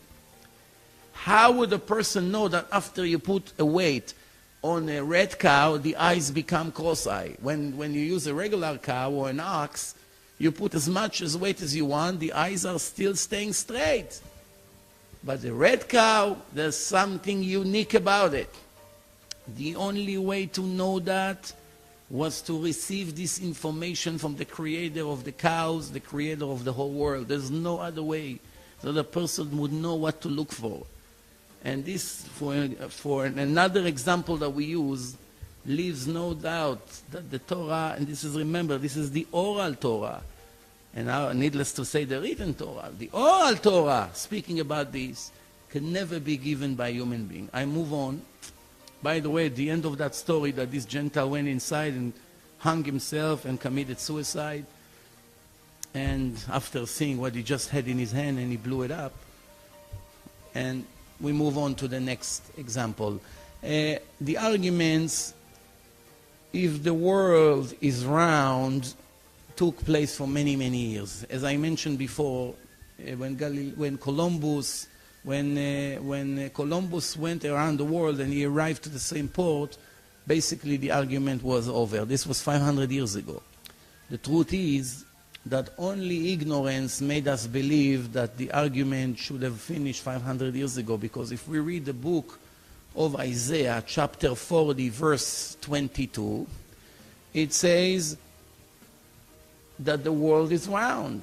Hayoshev al chug haaretz, which means God is watching the earth, and the earth is moving in a circle. And even Rashi, one of the commentators on the Torah, which lived in France 950 years ago, he himself, as a commentator on the Torah, lived 450 years before Columbus. And he writes clearly, round, it's going in circle, the earth.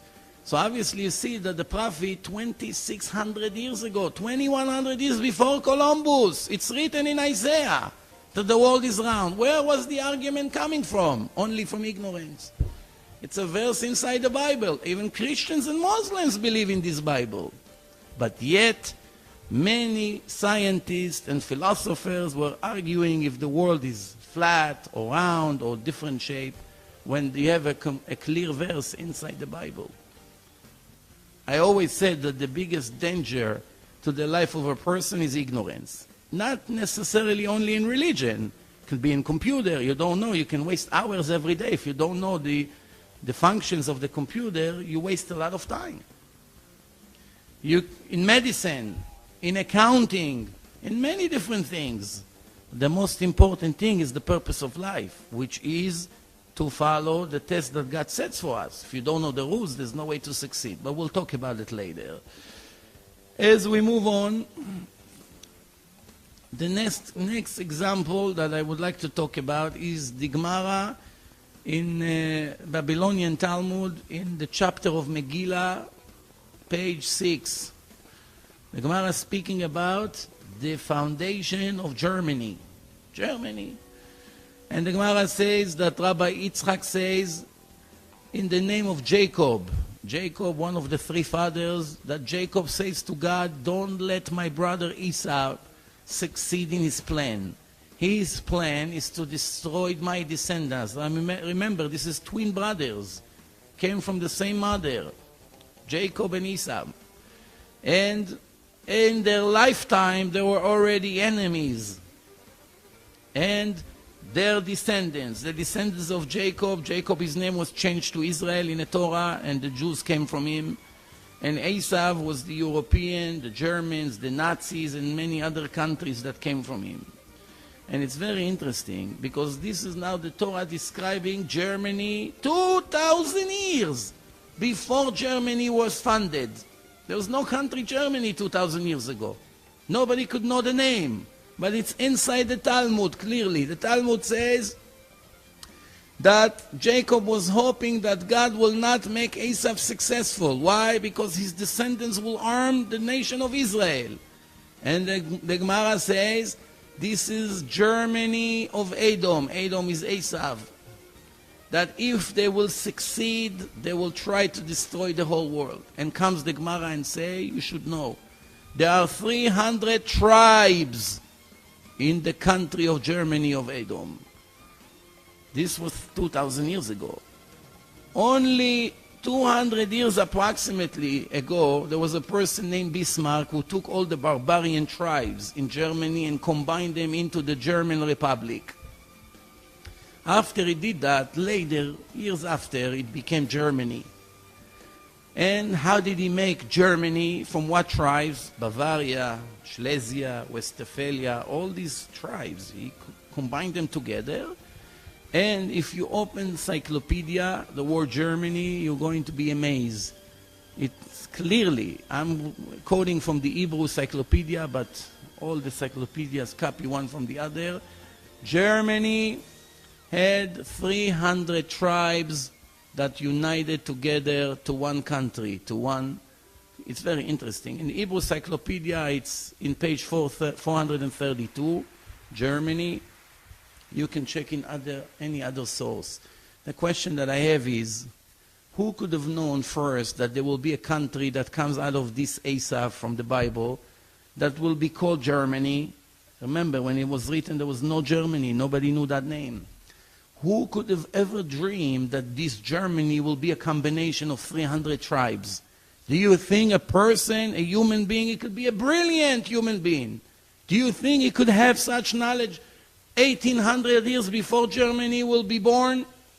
From where? Where did he get this information from? The answer is, it's all divine information that was given to us by the creator of the world.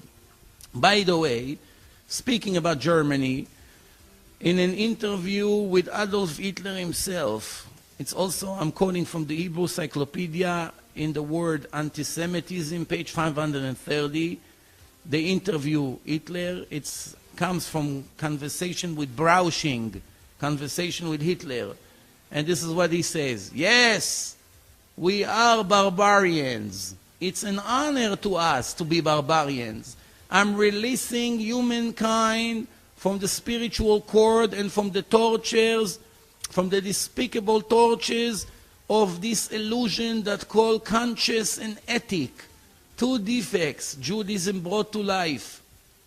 One in the body and one in the soul. In the body it's called circumcision, and in the soul it's called conscious. This is all Jewish invention. The war in this world is only between us and them, the Germans and the Jews, and everything else is all illusion. It's very interesting, because whatever he say, he didn't even know what he's saying. It started right there in the Torah, when Jacob and Esau, if you read in the beginning, in the first few chapters, it described. It started there. The descendants of Esau continue what their father wanted to do. And the Torah gave us the name, Germany. Is it possible that this information came out of people? For sure not. Speaking about the Holocaust, in the Torah, many people ask this famous question, where was God in the Holocaust? It's a good question. But this question, unfortunately, comes from ignorance. Why ignorance? If the Torah was not mentioned, if the Torah was not mentioning the Holocaust, then I understand. But since the Torah described the Holocaust 3,250 years before it started, where the question comes from? The Torah said that once the Jews will be assimilated with all the Gentiles, which it's forbidden to them, God did not give them permission, and they leave the Sabbath, they leave the covenant, they take off their yarmulke, and they behave like the Gentiles, they forget about religion, and obviously many other problems that we had. There will be time that I'm going to close my eyes, like I'm not there. Why? Because the Jews has the nerve to say, where is God? I will show them where is God. I will not be there. I will block my eyes from seeing their torture. You may ask, okay, how do we know that speaking here is speaking about the Holocaust? The Jews had many other pogroms and problems, the destruction of the first temple, the second temples. Millions of Jews were murdered, not only from 60 years ago. How do we know that we're speaking about the Holocaust? It's very interesting. Open Deuteronomy chapter 31, verse 16 to 18. And this is how it starts. Vayomer Hashem el Moshe, and God told Moses, you're going to lay down with your father, which means you're going to pass away, and this nation is going to rebel against me and follow foreign gods in the countries where they're going to live, and would leave me and annul my covenant that I made with them. And at that day, I'm going to be very angry, and I would leave them and block my eyes from them. And they're going to have many tragedies. And at that day, they will scream, God is not with us. That's why we have so many tragedies. And I will hide my face at that day for all the rebellions that they had against me, following foreign gods, foreign religions. This is Deuteronomy 31, verse 16 to 18. Inside that text, and God told Moses, in Hebrew is Vayomer Hashem el Moshe. The word Moshe, it's 3 letters, Mem, Shin, and Hey. You take the Hey, the last letter of that word Moses, you count 50 letters, you get the letter Shin. You count 50 letters, you get the letter Vav. You count 50 letters, you get the letter Aleph. You count 50 letters, you get the letter A. What do you get altogether? Ha-Shoah, the Holocaust. 3,250 years before it came to the world, inside the Torah it described from A to Z completely, with names. There are many other names in this chapter, describing Hitler and Eichmann and a final solution and Zyklon B. Many words that relates to the Holocaust appear in that chapter in equal mathematical scheme. Is it possible that a person was able to know the entire Holocaust with names and details and write it in a book 3,320 years ago? Of course not. And what does the Torah say? This is a result of the assimilation, and Jews are rebelling against the Creator of the world, against their Father in heaven. So the Torah speaks about it. I don't understand why people ask, where was God in the Holocaust, if he already wrote in his book where he will be when times like this will arrive to the world. Of course, I'm not judging anybody. I'm not a judge and I have no say. My job here today is just to read to the people who are ignorant about Judaism. They may have knowledge in many other fields, but they never read the Torah once in their life. This is maybe the time to say that I've been giving lectures for about 15 years by now. Many, many lectures, radio shows, emails, speaking to people, meeting people, arguing with people. And I always ask in my lectures, and people can test in my website if I'm correct or not. I ask it a lot. People who are arguing with me how valid is the Torah, if it's the word of God or not, I ask them, did you ever read the Torah once in your life from the beginning to the end, word by word, to understand the simple meaning of it before you come to the argument? Did you ever read it once? 15 years, I didn't find one person yet that read the Torah from A to Z and knows the simple explanation and comes to the argument with the knowledge, the necessary knowledge. Not even once. How is it possible they have speeches against the Torah, they criticize the Torah, and have no idea what the Torah says? They know a verse here and there, a little bit that they heard on the news or they read in a newspaper, or a little bit in the Bible lesson in school or in high school, whatever it was. They do not know anything, almost nothing, not even 1%. Just imagine if I go to a convention of brain surgeons, and me, I have no idea what brain is all about. I don't know, I never learned about brain enough. And I come and I say, all of you are wrong. You don't know how to operate on the brain. You should be from here. You're doing it from the opposite side. And I give a bombastic speech. After a few minutes, one of the surgeons will ask me, excuse me, sir, where are you from? Where is your education about brain? What is your knowledge? Can you show us a diploma, a certificate, that you know what you're talking about? Where are you coming from? Where did you graduate? And then I will say, no, I never learned about brain. Just imagine what a fool I'm going to look like. Do anybody from that moment on will take me serious? Absolutely not. So the point, why would you argue about something you never learned even once in your life? You want to come to the argument? There's a lot to learn. You don't want to learn, you don't want to dedicate the time, please do not argue about something you have no idea about. Let's move on. I'm going to the next proof. The Torah says that one of the 3 covenants that God made with the Jewish nation is circumcision. Every male born in the 8 days has to be circumcised. Now, of course, I told you before, you cannot understand one law without the oral law. Here, the Torah did not say where to cut. The Torah did not say what happens if the baby is yellow and is a life risk. The Torah did not say where to do the ceremony, in a day or at night. If it's permitted at night or not. The Torah did not say. What happens if he borns on the Sabbath and you have to circumcise him in the 8th day, which will be the next Sabbath? The Torah did not say. The written Torah did not say. But when you go to the oral laws, everything been said. Everything be taught to us from A to Z. Otherwise, we would never know how to start. Imagine if there was no oral Torah like some ignorance are claiming. God would give us a book full of instructions, and nowhere in the Torah it says how to do anything. And plus, we are subject to severe punishments. Be careful, some of the punishments are even execution. And God will never say to us how to do it, so what's the point of giving us the Torah? Just to tell us that there are 613 commandments and to tell us the name of those commandments? Where is the instruction how to observe the Sabbath? Where is the instruction how to make tefillin on the head? Where? How to make it? From what animal? What to write inside? What makes it kosher? What makes it not kosher? Where is the instruction with what tools to circumcise the baby? And how?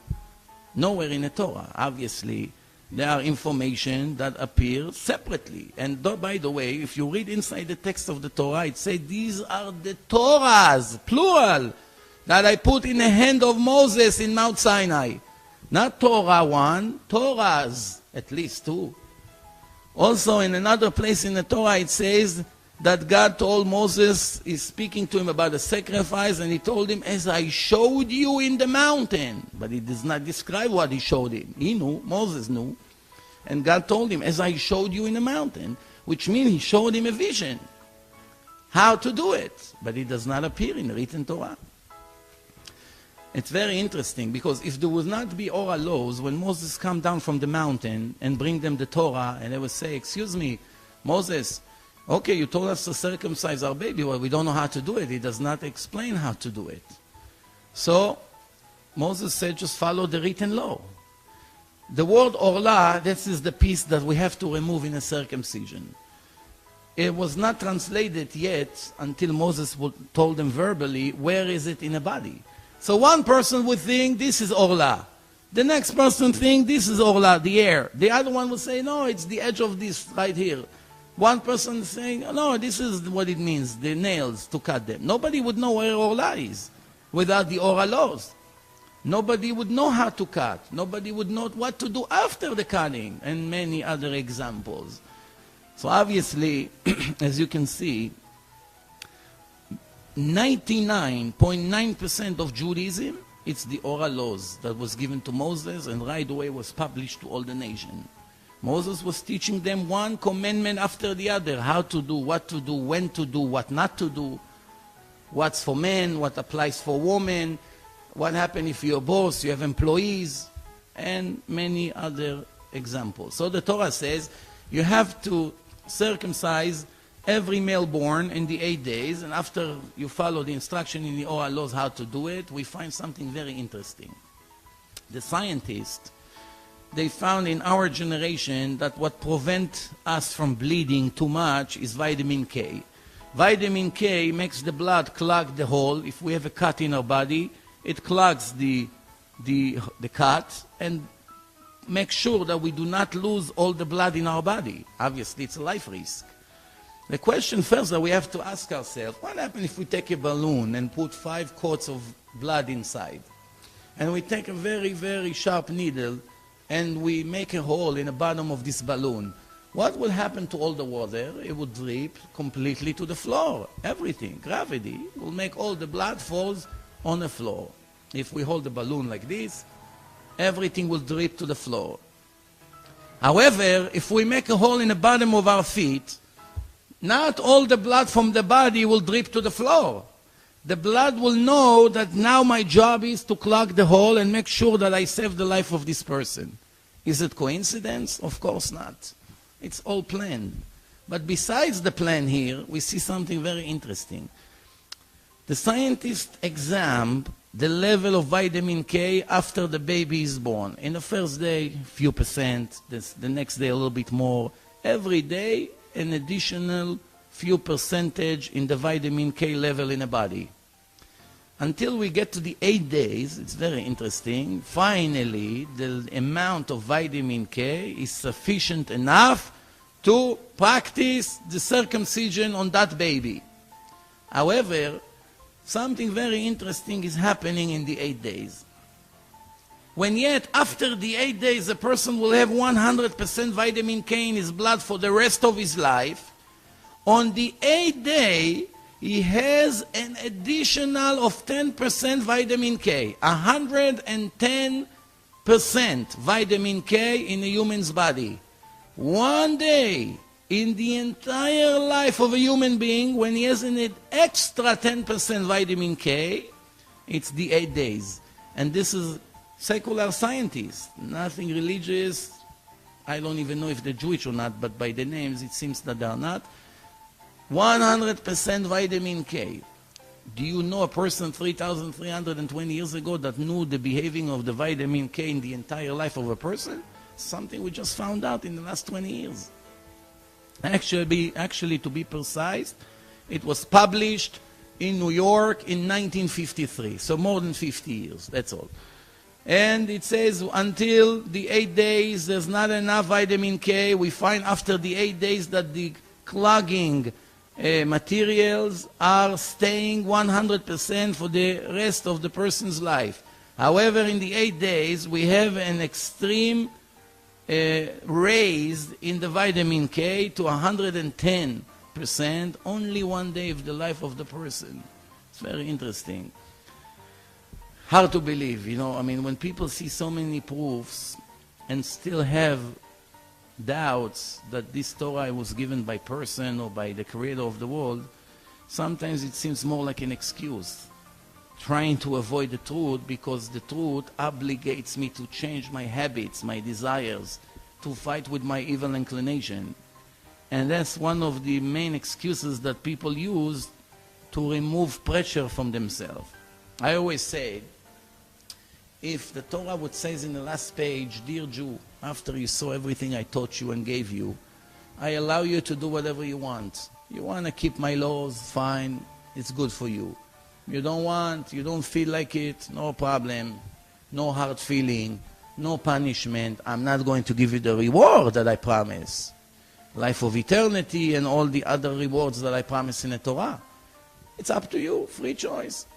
But if you don't keep it, you should know, no problem whatsoever with me. You just lost the reward, no punishment." Do you think there would be one person in the entire history that will deny the validity of the Torah? Do you think one person will dare to do it? No, of course not. Why? What for?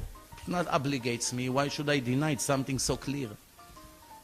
The reason people deny it, because if I will agree that you're right, this is divine, comes the next question. So what's with you?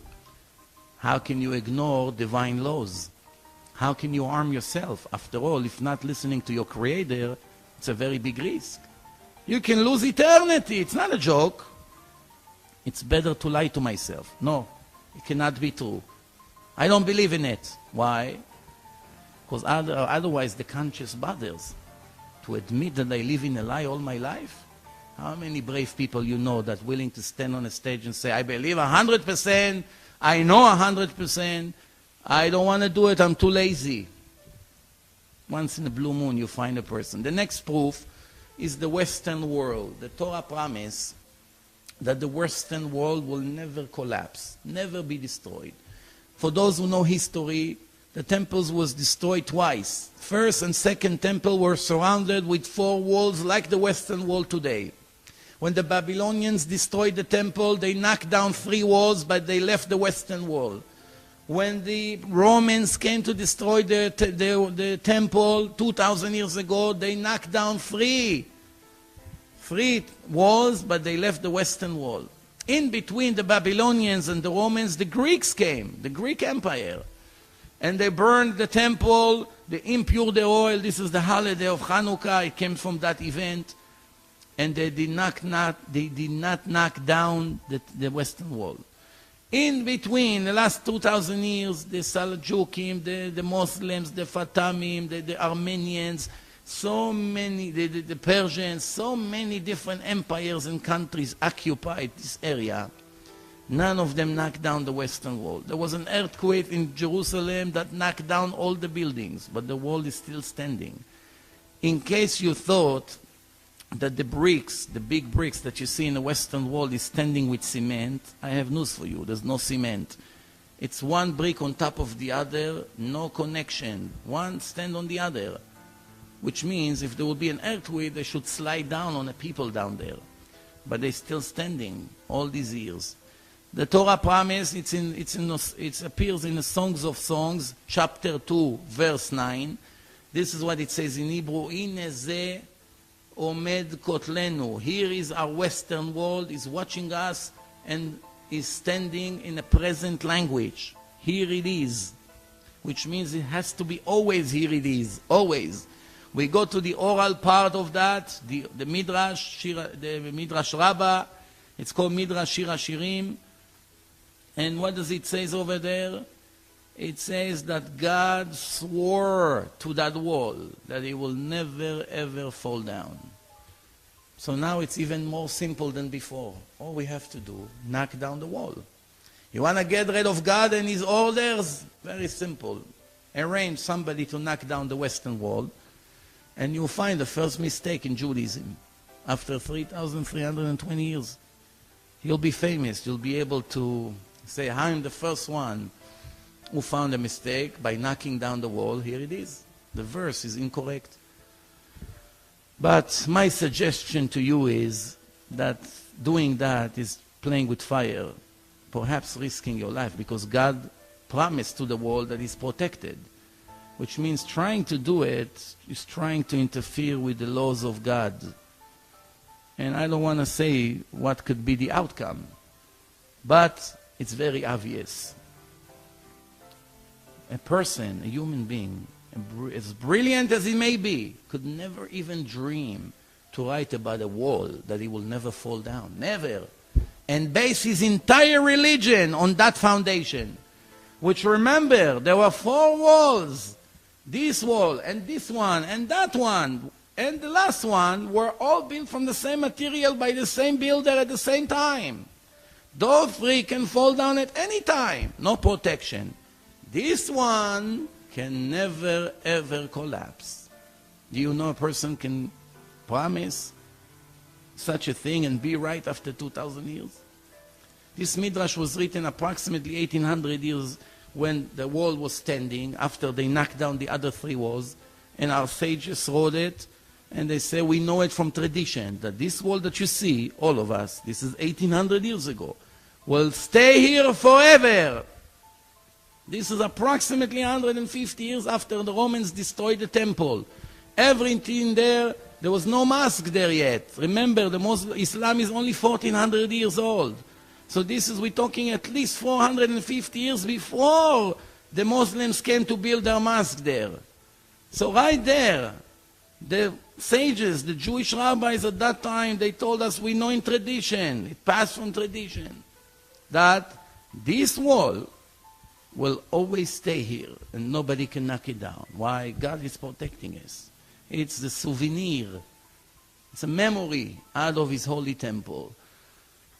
One other proof is basically speaking about nature. Everything in nature, when you heat it, expands. When you freeze it, it shrinks. Very interesting. There's one thing that behaves very, very strange. The water, when you heat them, they expand, they become even gas and start to fly up. However, when the water goes near freezing temperature, which is 4 degrees Celsius, 0 degrees Celsius is freezing point. It's 32 degrees Fahrenheit.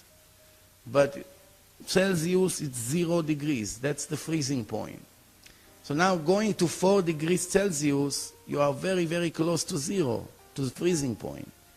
When the water sees that it's about to become ice, instead of continue to expand, ice is expanding, what happened to the water? They change their behaving against all odds.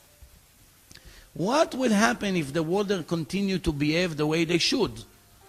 The top layer of all the oceans would freeze and sink to the bottom. And the other layer will freeze and sink to the bottom. And the other top will freeze and sink to the bottom. After a few weeks, the entire ocean, which is 72% of the world is water, will be all ice. One hard piece of ice. It's needless to say that all the fish and all the species that lives in the oceans will all die. And the worst part is that once the summer comes and they all defrost, it will make such a tsunami, it would flood the entire world and all the people will die. To prevent such a tragedy, the brilliant Creator interfered with the laws of creation and told the water, you behave according to my plan only when it gets to 4 degrees. Once it gets to 4 degrees, switch and change your behaving to the opposite side. What do you think? Is something like this possible to happen by coincidence for those who think the world is a random creation, explosion, whatever they call it? Obviously not. There are many, many examples like this. Many examples. Obviously, we don't have today the time to cover everything, but just the amount of information that I have right here in my laptop would be enough to speak 1,000 hours straight by giving one proof after the other, and it's not an exaggeration. It's accumulation of more and more proofs that I collected over the years, 15 years of work, and thank God, it's very, very brilliant. I would like to speak about the last proof for tonight. Is speaking about the codes, as I mentioned it before, once or twice. As we see, since we invented computer in the last 20 years, the computer helped us to find things that we couldn't see before. Not that they were not there, they were always in the Torah, we just didn't know what to look for and how to find it. We didn't have the ability. Inventing computers is a real shortcut. What we can do in 1 second would take us sometimes 100 years without the computer.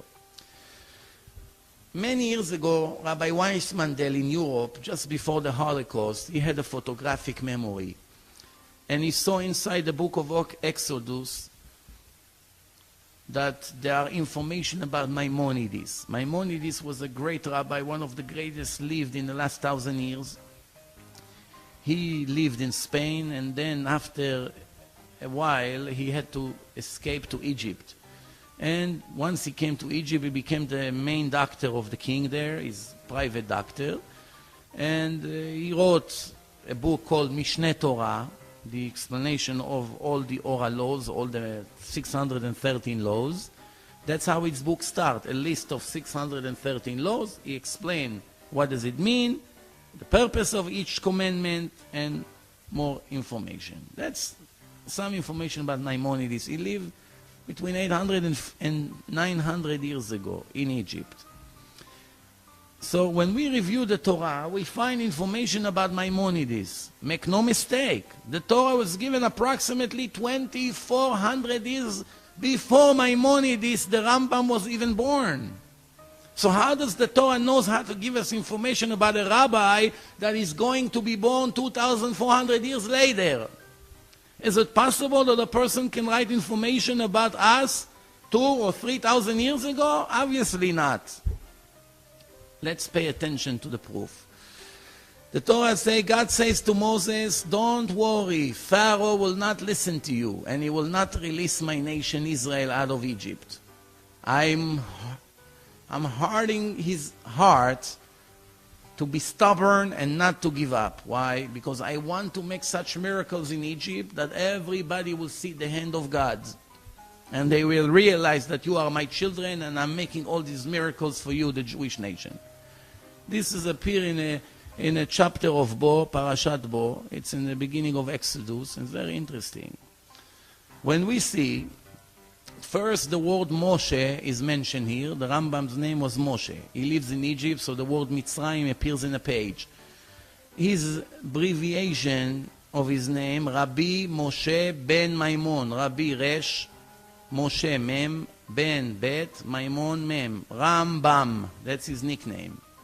The only time in the entire Torah that you find 4 words that give us this right order, Resh, Mem, Bet, Mem, is right here in the chapter of Bo.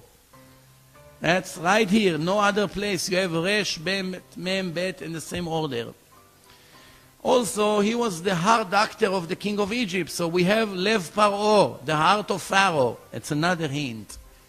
Everything I mentioned so far, it's beautiful hints, but it's still not a scientific proof. From now on is 100% scientific proof. What is it?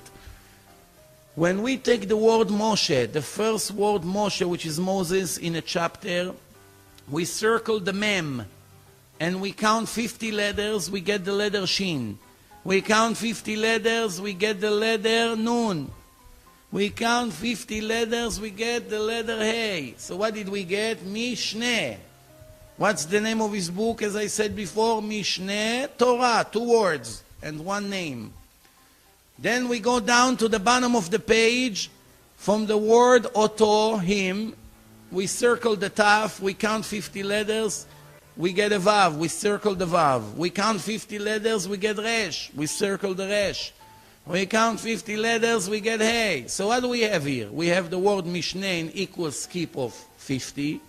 Taf, Mishneh, Mem, Shin, Nun, Hey, 50, 50, 50, 50, yes.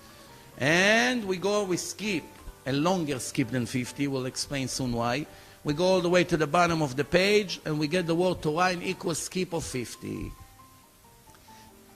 However, one slight of a problem we have here still.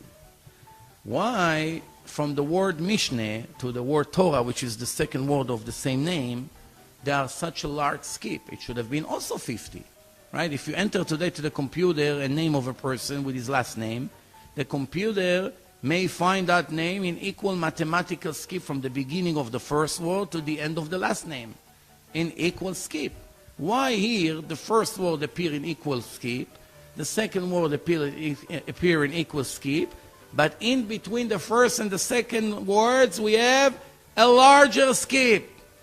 Counting how many letters between the first word Mishneh to the second word Torah give us exactly 613 letters. Let's conclude.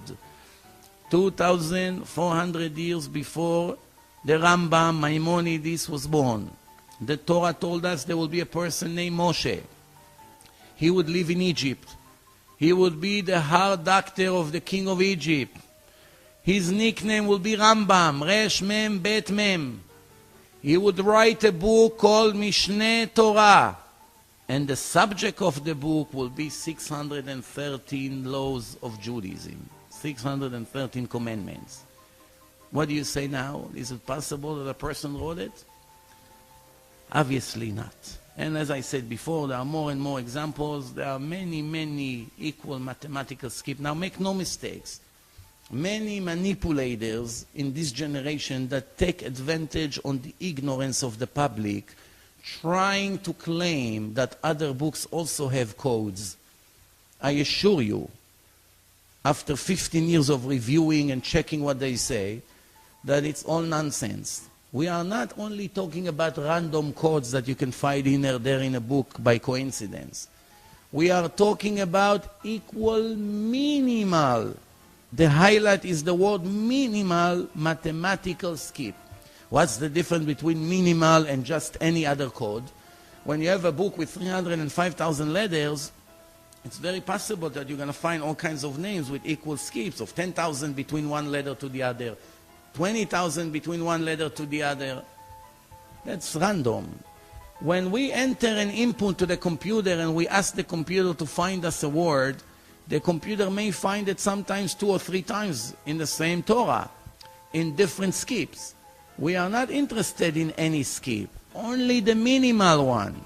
The smaller the skip is, it's concentrated in one page. And if we put other words that relates to the same subject, usually, almost always, the computer will find those words in the same page. And the best part is that usually the subject, the word that we enter, appears in a Torah in a similar context. For instance, we put the word AIDS, the horrible disease. Where does the Torah find it? In a chapter of Sodom and Gomorrah that speaks about homosexuality. Is it a coincidence? Of course not. This is a sickness that hit mostly gays. And it goes in a chapter that speaks about this sin, which is forbidden according to the laws of God. Same-sex relationship is a horrible sin. Not like they're trying to make it today that it's perfectly fine, and come on, don't be primitive. No, it doesn't go by primitive or modern. It goes by the laws of the Creator, and everything else is not in our hand. What God told us is allowed, what is not allowing us, it's just not allowed. That's it. Whether you like it, you don't like it, it's irrelevant. First the truth, then comes all the other. The convenience is one of the last things you should consider. What's my desire? What's my convenience? How much money it's going to cost me?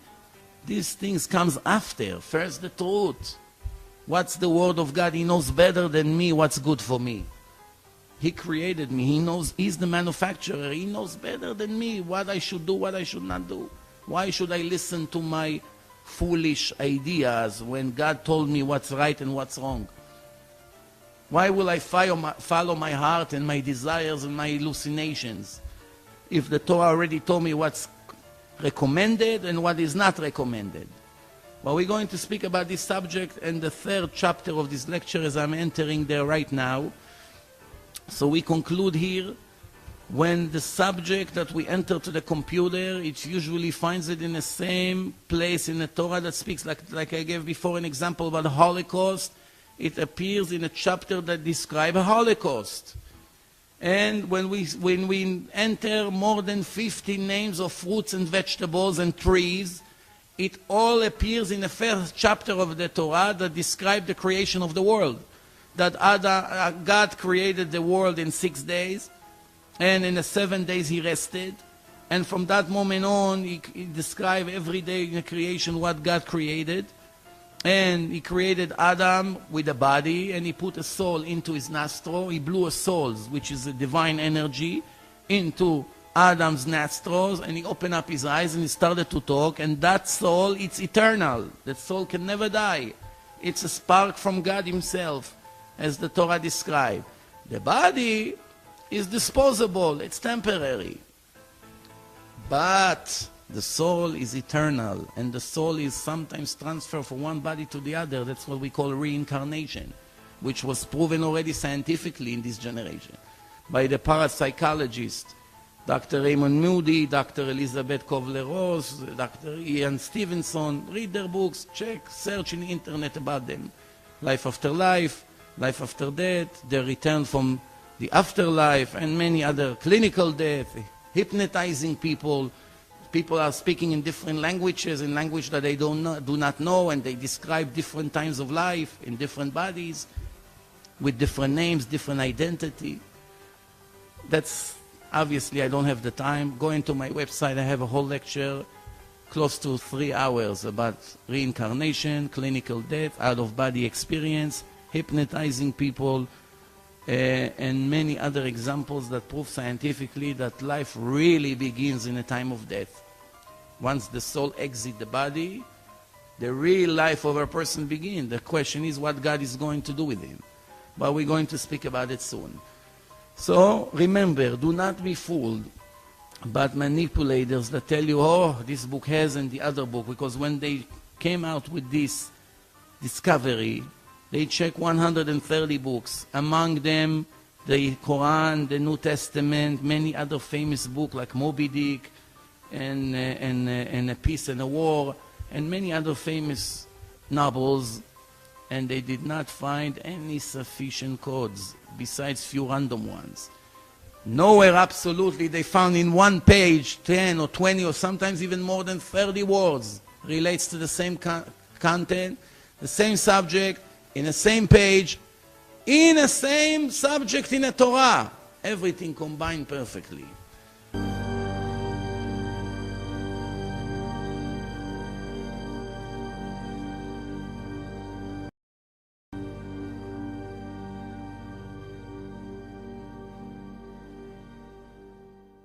Okay, now we are going to start the third part of this lecture. I would like to call it Ethics, the Purpose of Life. We spoke about the acceptance of the Torah in Mount Sinai.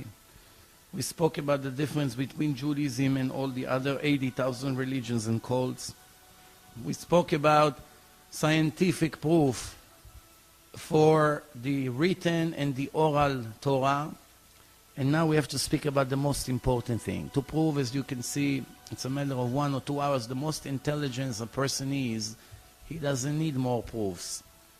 Now what's important is why God needed this entire creation. What is the purpose of this creation? As I said in the beginning of my words today, is that every creation has a purpose. We never found something without a purpose. And we see that the person is different than all the other 2 million species of animals that lives around him. All the animals live with instinct, and the people lives based on free choice. The only species in nature that is responsible for what he chooses to do, and therefore our life is full of jails and courts and police and all kinds of things, because we understand that we have to punish criminals because they could have lived without making their crimes. They could have chosen to do something better.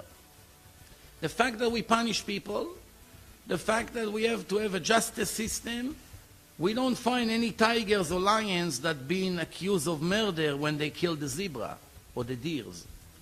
Why? They live with instinct. They're hungry. You cannot talk to them. Imagine somebody trying to tell the lion, please don't eat the zebra. Wait 5 minutes. We didn't finish taking pictures.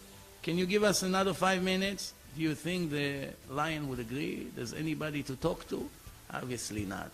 A person is thinking, is listening, he's seeing, he's reviewing in his head what's to do, what's not to do, what's the risk. After reviewing everything, he makes a decision. The Torah says, I'm giving you today the life and the good, the bad and the death, and you should choose the life, which means you can choose the death. Nobody is forcing you. People ask, how can we have a free choice? Obviously, God knows the future. So if He knows the future, how exactly we have a free choice? And the answer is very simple. Even though it's a sophisticated question, it's a little bit complicated, or actually a lot complicated. And Rambam Maimonides wrote that if you use all the oceans as ink to your pen, you still wouldn't finish to answer all these scenarios, how it works with the free choice. The answer is very simple. Since God says in the Torah that all of us, with no exception, Jews and non-Jews, has a free choice, and we are subject to reward and punishment, and He gave us the book of law. By the way, a part of the Torah applies to the Gentiles. They have 7 laws to keep. And if they keep those 7 laws, they are righteous Gentiles. And they also have an afterlife in their level. Of course, it's a lower level because the test is much easier. But they do have. And they have a purpose. And they have obligations. And reward and punishment as well. And Jews, it's much bigger because it's only 613 laws. 613 laws, it's a lot. And the reward is much greater, but also the punishment is greater. Everything is equal. It's a free choice. It's balanced. So it's very interesting because, first of all, if a person wouldn't have a free choice, why God wasted this time giving us Torah? Why? If you say that I'm a robot and I do not choose what to do, everything was predetermined for me what to do, where to go, what to say, what's the point of gathering me and giving me Torah? For what? It's not in my hand if I should observe the Sabbath or if I should kill or not. It's not in my hand. Of course it's in my hand. That's why God gave us the Torah, and with full of warnings. Why? Because we choose what to do. Second question is, why did he bother send so many prophets to warn the generation, Jews and non-Jews, to improve their behaving?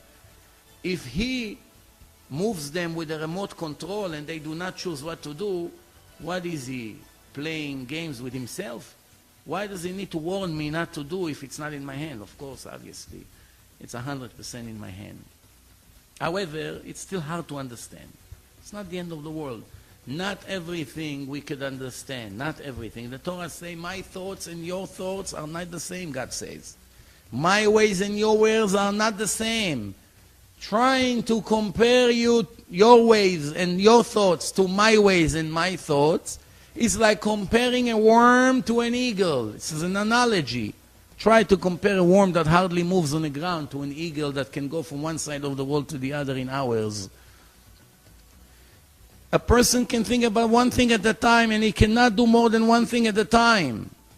God is supervising the entire creation, 6.4 billion people, 2 million different kinds of animals, trillions of things are in a move all the time. Oxygen, water, galaxies, asteroids are falling, rain of asteroid meteors are falling around Earth. And everything has been supervised. He has no limitation. Obviously, he's complete, he's perfect, controlling everything. In Judaism, the name of God is written in a very interesting way. It's 4 letters, a combination. The letter Yud, the letter Hey, the letter Vav, the letter Hey. Those 4 letters give us 3 combinations. First combination is the past. Haya, Hey, Yud, and Hey. It gives us the past. Hove, Hey, Vav, and Hey. We take 3 letters. It gives us the present. Iye is the future. Yud, Hey, and then Yud again and Hey. Gives us the future. Why God's name symbolize all 3 times at the same time? Past, present, and future. To teach us that is not subject to time. Only the world of material has time. When you have material, you have time. When there's no material, there's no time aspect. And since God is not physical, it's something 100% spiritual that created this entire creation from nothing, from scratch. He is not subject to time.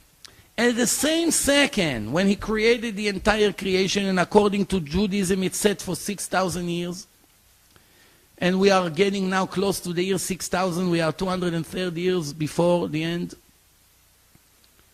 So once he set up this entire creation for 6,000 years, basically for him it's already over, because he can travel in time. He can travel to the past, to the future. We have no understanding how something like this can happen. But to give us an idea is that if I give you an envelope and I write everything you're going to do from now until tomorrow night, and I tell you, do not open the envelope until tomorrow night, and you're going and doing it, and you see that everything you did, I knew. But I am somebody else. I did not tell you what to do and did not interfere. I did not give you instructions. You did what you wanted to do. The fact that somebody else is able to foresee what you're going to do doesn't mean he interfere with your choice. Even though it's for us, we are very limited in our understanding, so we're getting confused. I always say to the people, if you want to be a genius and start understanding everything, you probably will have to put your entire life just to understand how this concept works. Why don't you trust the word of God? God says in the Torah, we saw that the Torah is divine. Choose the good, that I should reward you. Do not choose the bad, that I shouldn't punish you. And God says to you what to do. You think He's going to lie to you or mislead you in any way? What's the purpose of that? He is begging the Jews in the Torah, I wish you would listen to me, that I should reward you in the afterlife, for eternity, for you and your children ad olam, for eternity. I wish they would listen to me.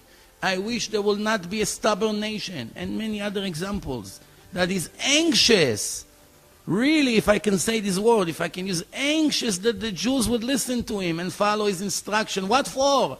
That they pass the test and they get the reward. Now you may ask, I got the point, who wanted this test? I asked him to create me. Why did he set up this whole test? Because the Torah says clearly, I'm your God testing you.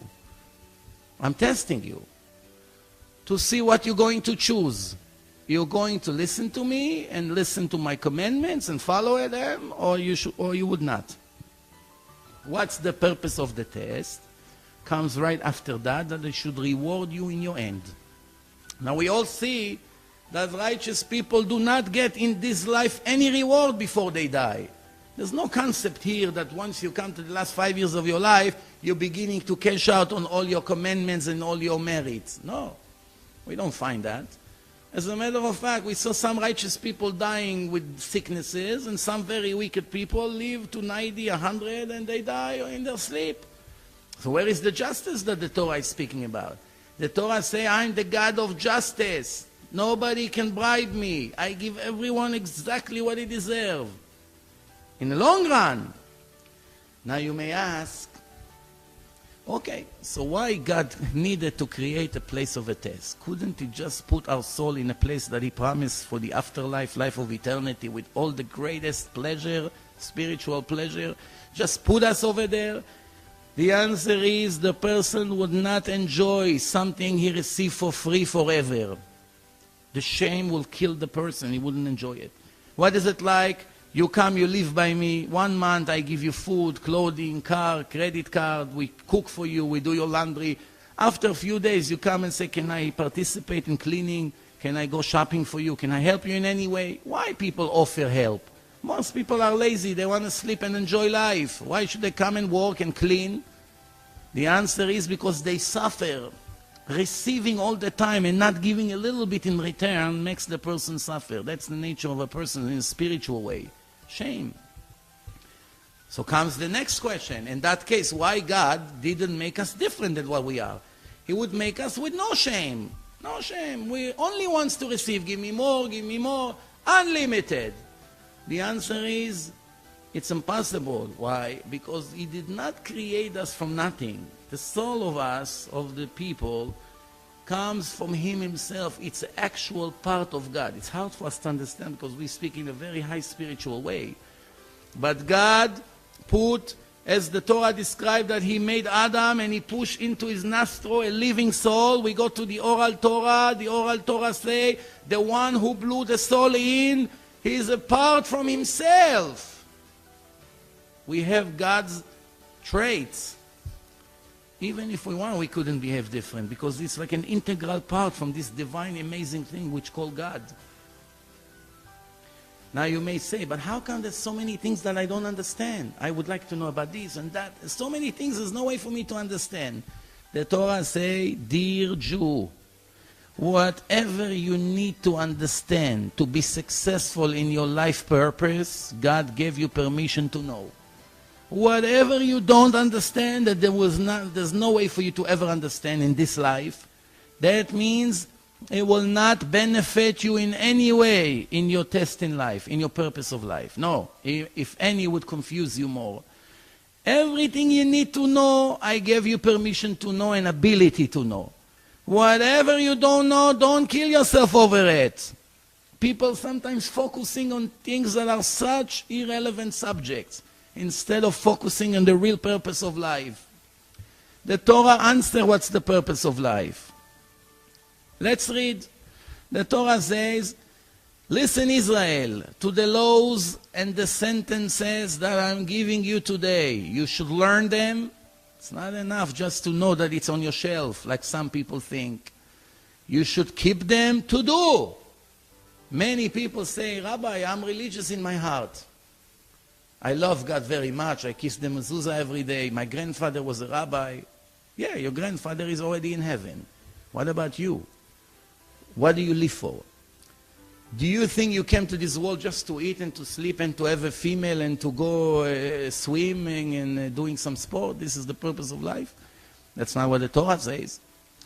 What you call life and what God call life is completely two different things. The Torah says an amazing thing. It says God is making this covenant with us today. All of us are here alive. Face to face, God speaking to us from the fire. It's verse inside the Torah. And as I'm continuing in the chapter of Vayetchanan, Deuteronomy chapter 4, the Torah says the obligation to every Jew, you have to teach and inform your children and your grandchildren that you receive the Torah from me, the creator of the world, and I'm your Father in heaven. Never forget the days that you stood in front of me in Mount Sinai. And after reviewing my Torah, you have to teach yourself to fear from me. I'm not your friend from high school, after all. I'm the boss of this world. Your life depends on my decisions. Your eternity depends on my decision. If you're going to get married or not, it's my decision. If you're going to have money, what to eat, it's my decision. If you're going to be healthy or not, it's my decision. But I make my decision based on your behaving. Now you may say, okay, sounds very nice, but I don't really see it in reality. Beautiful speech, but where do we see it? We see righteous people sometimes suffer. Wicked people celebrate. Where is the justice? The answer is, again, is ignorance. Why? If everybody will get in, they make according to the Torah immediately. A second after a person committed a sin. Let's say a person stole $100. The Torah says that you have to pay double, if this is the punishment of a thief. So a second later, he loses $200. Tomorrow he's trying to steal again. He's stealing $1,000. A second later, he lost $2,000. What value life would have? There's no free choice. You're like a robot.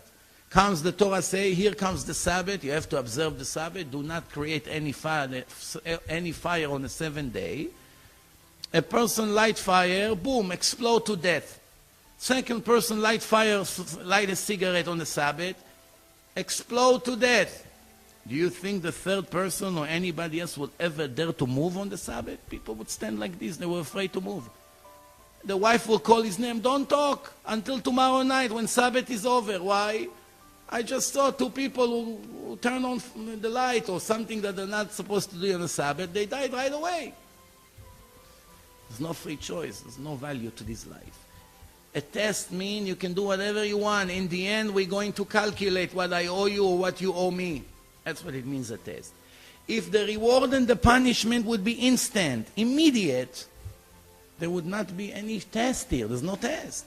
Every charity you give, you doubled your money. Everybody, even the Nazis, will come to give money to the yeshivas to learn Torah. Why not? They doubled their money. They care. Everybody will do it. The idea is to give charity and sometimes to lose the next day money in a business. So where is the justice? It's in the Torah. I am faithful to pay everyone in the end what I promise.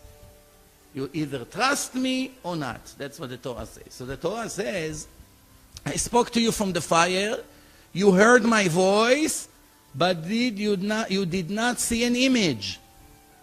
God doesn't have a physical image like some people may imagine him. No physical, no shape, no size. He's filling up the entire universe. Every place you go, God's there. Everywhere. So, we move on. As the Torah continue, the Torah say, today you're becoming a nation. Keep my laws and do them. Again, it's constantly repeat the word you should do, la'asot, to do, not in the heart. To do. This is the world of doing things. The Torah say you should do it with all your heart and all your soul. You making God to be your master, to follow his ways and listen to his orders. And in return, only then, it's a conditional thing, blessing. In return, God is making you a special, able nation, as he promised you if you keep his laws. And to make you, the nation of Israel, above, spiritually, above all the other nations, to make you holy, glorious, as I am God holy, and I'm making you holy. It's interesting. We move on. So remember, next time when you watch or you listen, please pay attention. The Jews are the chosen people only if they follow their obligation in a deal. If they listen to God, they learn his Torah, they do what they need to do, they would try. Of course, people make mistakes. No one is perfect, and the Torah already say it. I don't expect you to be perfect all your life. But I expect you to put all your heart and all your soul by learning and developing to become a righteous person. If you do not do that, don't ever dream that you are anything special, like some people think. They do everything the opposite of what God says, and yet they think that they are the chosen people. No. As a matter of fact, a Gentile that keeps the 7 laws that is obligated is a righteous Gentile, even though he's not a part of God's nation, because God did not choose him to be his son, like the Torah says. But he gives him a lot of respect. Why? He is fulfilling his obligation. Every Gentile can convert and any times he wants. It's not easy because the Jewish nation is not a nation of missionaries like Christians and Muslims and any other cults. All the phony cults and religions are putting billions of dollars to hunt Jewish souls, to get them, to force them, sometimes with a sword. Trillions of dollars over the history. For inquisitions and all kinds of other problems. Why? Phony religions cannot convince anybody to follow it. Only with threatening and all kinds of things. No. The Jews are not running after anybody to join them. The opposite. The Torah says if somebody wants to convert, you have to be as tough as possible to check how sincere he is. To see if he's able to pass this test. If not, it's not fair to make him a Jew. It's become a lot harder for him. And then he's subject to more punishments by not doing what he's supposed to. Keep him a Gentile. Let him keep the 7 laws. It's also a great achievement. So Jews who do not fulfill their obligation perhaps can be in a worse situation than Gentiles that do. So it's not automatically chosen people like something. It's subject to what you're going to do.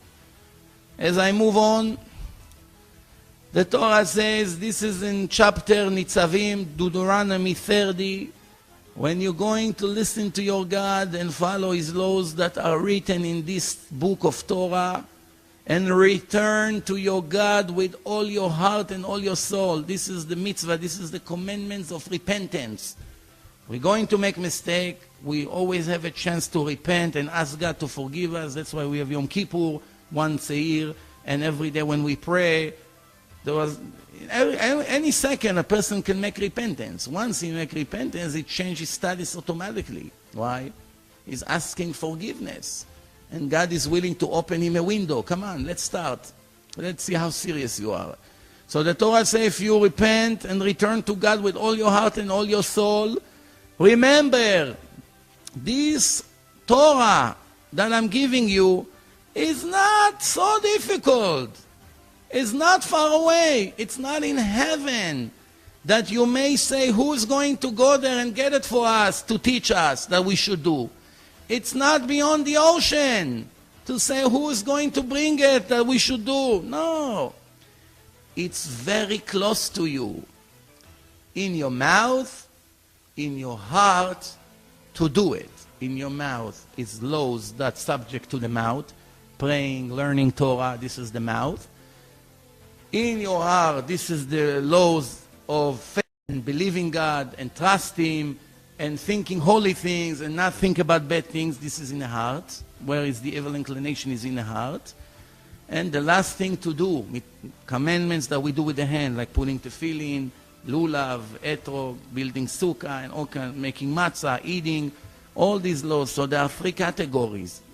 Commandments that are in the mouth, commandments that in the brain, which in the heart, which is thinking what to do, what not to do, and with the hands. Everything is covered in one verse. Comes the next verse is critical. Re'eh, pay attention. I am giving you today the life and the good, the death and the bad. As I order you to love your God and follow His ways. And you will be blessed and have children and multiply over the earth that I'm giving you. Life and the death, blessing and the curse I put in front of you. You should choose the life that you should live, you and your descendants after you.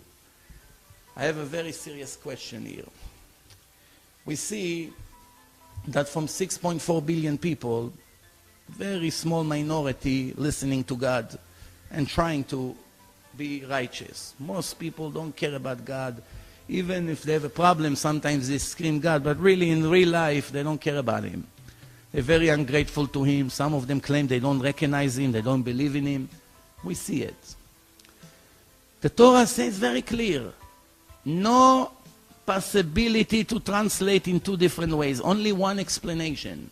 The Torah says, if you're going to listen to me and follow my laws, you would live, you and your children after you. Which means if you are not going to do it, you are dead. You may ask me, what do you mean? The dog doesn't keep the laws of the Torah and he's alive. He's eating, he's running, moving his tail. He has a female. The Gentiles, some of them worship idols. They put a statue and worship idols, like in the East, in the Far East. They don't believe in this God. They're also alive. Some of them are billionaires. Among the Jews, most of the Jews in the world do not observe the Sabbath and many other laws. So they're also alive. Well, what's going on here? But what we call life and what God is calling life is completely two different things. What we call life, it's really not life. If this was life, God would make us chimpanzees or dogs. There's not even one reason why it's better to be a human being than an animal. The animals then don't have to work 30 years to pay the mortgage. They don't have to kill themselves. They don't have doctor's appointment, vaccine, paying for private school, raising children, changing diapers for a few years, one kid after the other. They don't have all these. They don't have to be in traffic 3-4 hours to get to work, to make a living. Maybe there's not going to be food. All kinds of problems that people have.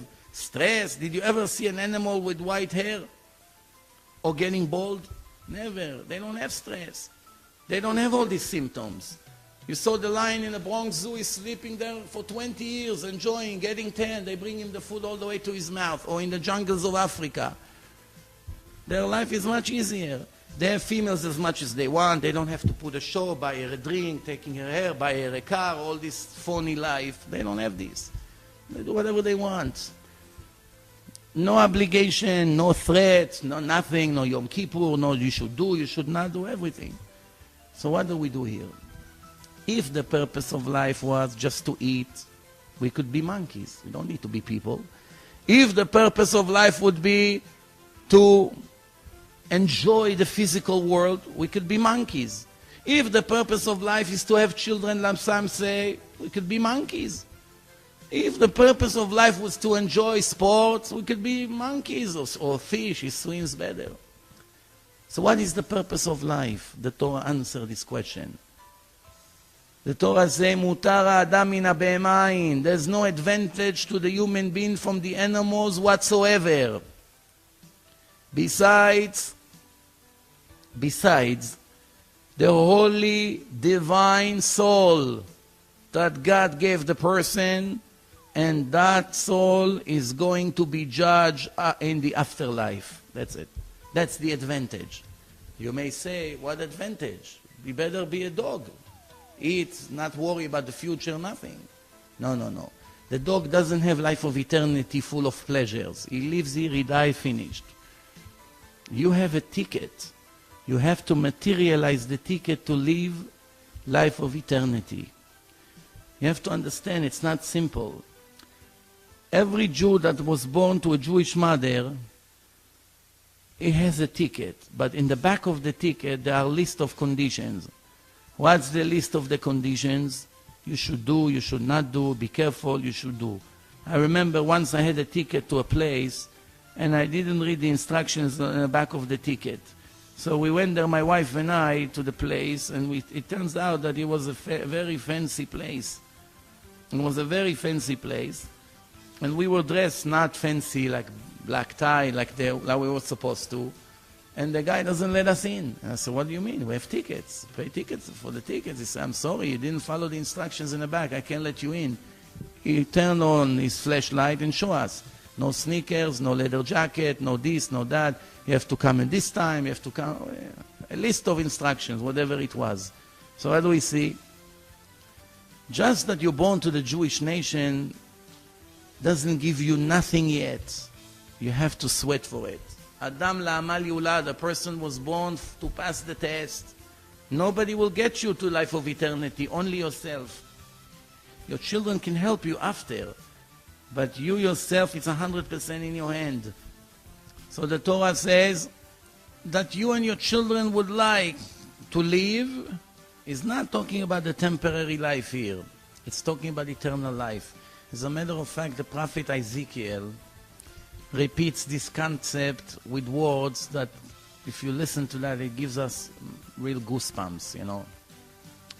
The prophet says that God swore in his name, and this is his words, I swear on my name, God says, that I'm not interested to kill the dead. Rather, I'm interested that he will return from his bad ways, that he should live. First question, how can you kill the dead person? I'm not interested to kill the dead. Rather, I want him to return. How the dead can return? He's dead already. What are we speaking about a divine language here? It's not a reporter from the newspaper that made a mistake. It's God. What does he say?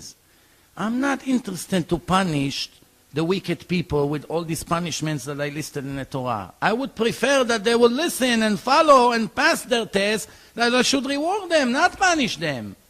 However, since I made a system of justice, I cannot give the same end to the wicked people like the righteous people. It cannot be. It has to be justice. If the wicked people will get the same exact reward like the righteous people, after 7 years of efforts, comes the righteous people to God and would say to him, God, you tricked us. You lied to us. It's not what you promised, that you're the God of justice. How can it be we get the same end like them? So what did we bother for? Why we gave up so many of our desires and plans to follow your ways? Makes sense, no? So the Torah says, I'm not interested to kill the dead. He's already dead. Spiritually he's dead. When he's not connected to me, yeah, he can be sitting in a restaurant eating steak and smiling and listening to all kinds of things and playing basketball. Doesn't matter, whatever he wants to do. Spiritually, soul is not connected to me. He's dead. Life and death could be on and off. A person can go and learn Torah 2 hours, he's alive. Then he goes and makes sins, he's dead. Then he sleeps, he's dead. Then he's up, he's alive again. On and off. He's eating kosher, he's alive. He's making another sin, he's not alive. In the end, everything is combined to one big life. And how much we're going to get now for this X amount of minutes that we have every day. So remember, I think that in case you're living against the Torah, something like this, if you listen to it, should wake you up. Why? God is calling people who do not listen to his orders in the Torah dead. What can be a biggest embarrassment than this? I'm not interested to kill the dead. He's dead already. I want him to return, that he should live. What kind of life? Life of eternity. That's not what we think life here. Life here the monkeys also have, the dogs also have, with no problems. Their life is much easier. When they give birth, a minute later, the baby is running already. No changing diapers, no mortgage, no problems. So let's move on. The next thing it says, the Torah says, Ve'ata Israel, and now Israel, what is your God asking from you? Besides, to fear him and follow his laws. So we see the concept of fear. Love and fear, it's a combination. It cannot be only love, it cannot be only fear. It has to be balanced. Some people say, no, I don't want to hear about fear. Don't tell me about these things. The answer of the Torah is, don't be a wise guy. Without fear, you cannot follow the right ways. Also, without love, it has to be a combination. It's like body and soul. The soul alone cannot make commandments here, cannot practice anything. The body alone without the soul is worthless. The value of the body in a laboratory, it's less than $2. The minerals, the salt, the iron, the water, whatever we have in the body is nothing. When a person dies, obviously nobody sue for $2 for his life. People understand that his spiritual value, that will determine the lawsuit.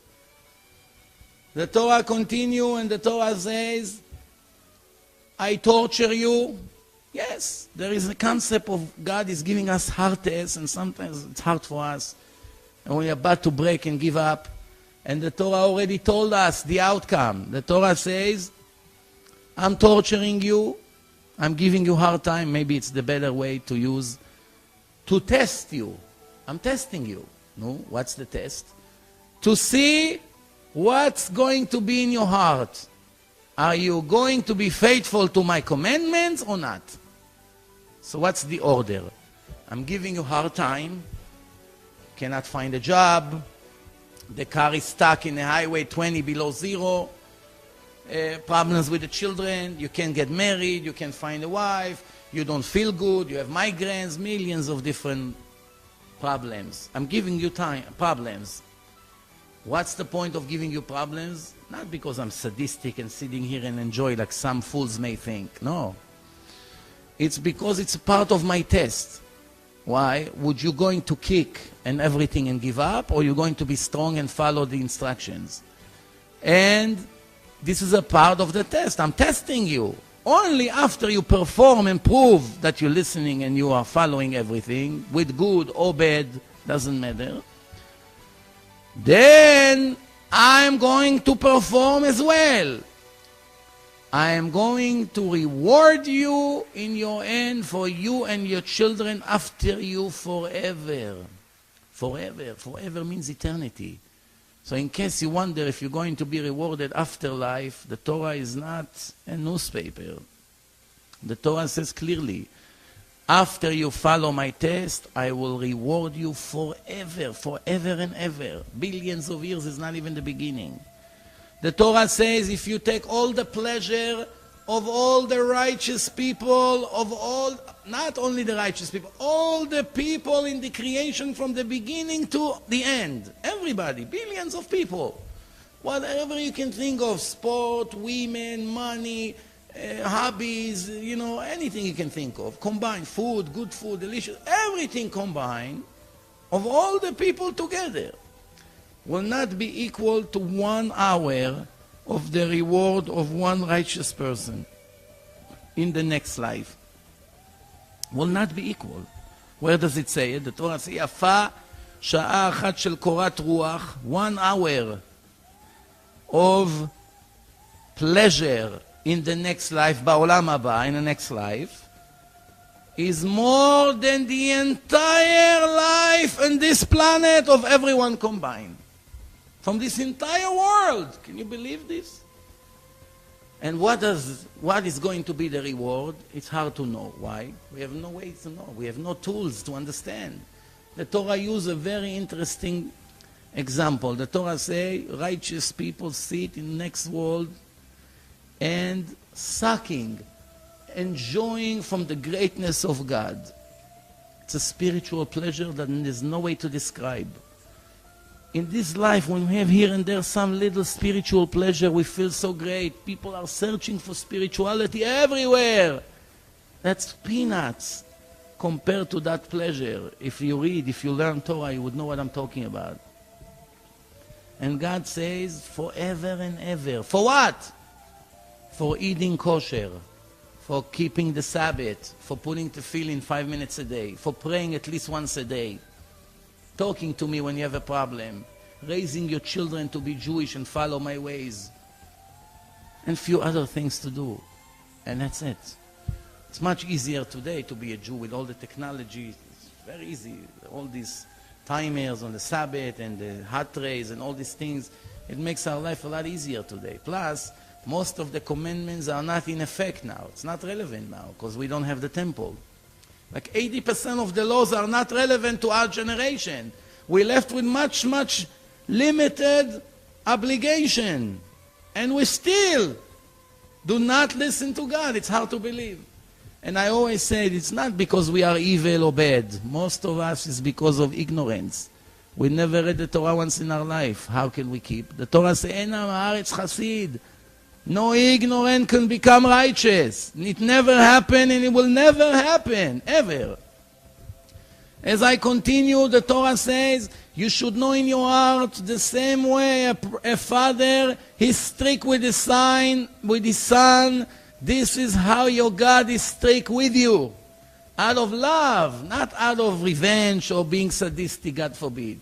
Same way a father that loves his son sometimes give him a punishment, be in a room for an hour for what you just did or what you're about to do.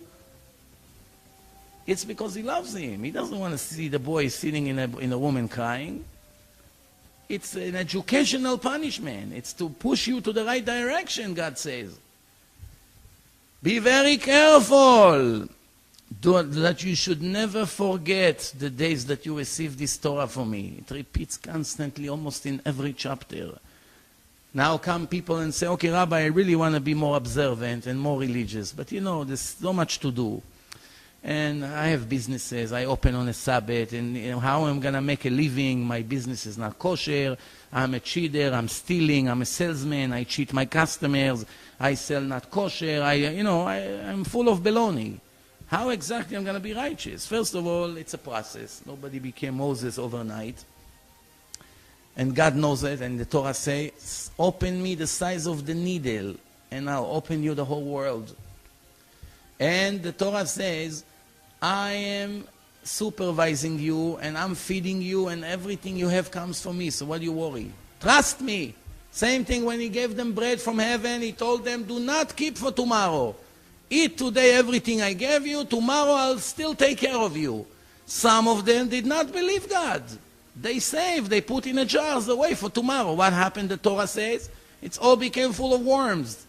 Why? As a punishment. Today, when God is hiding himself in a creation, it's much harder for us to see supervision. But if you really learn and watch and pay attention, you have to be blind not to see.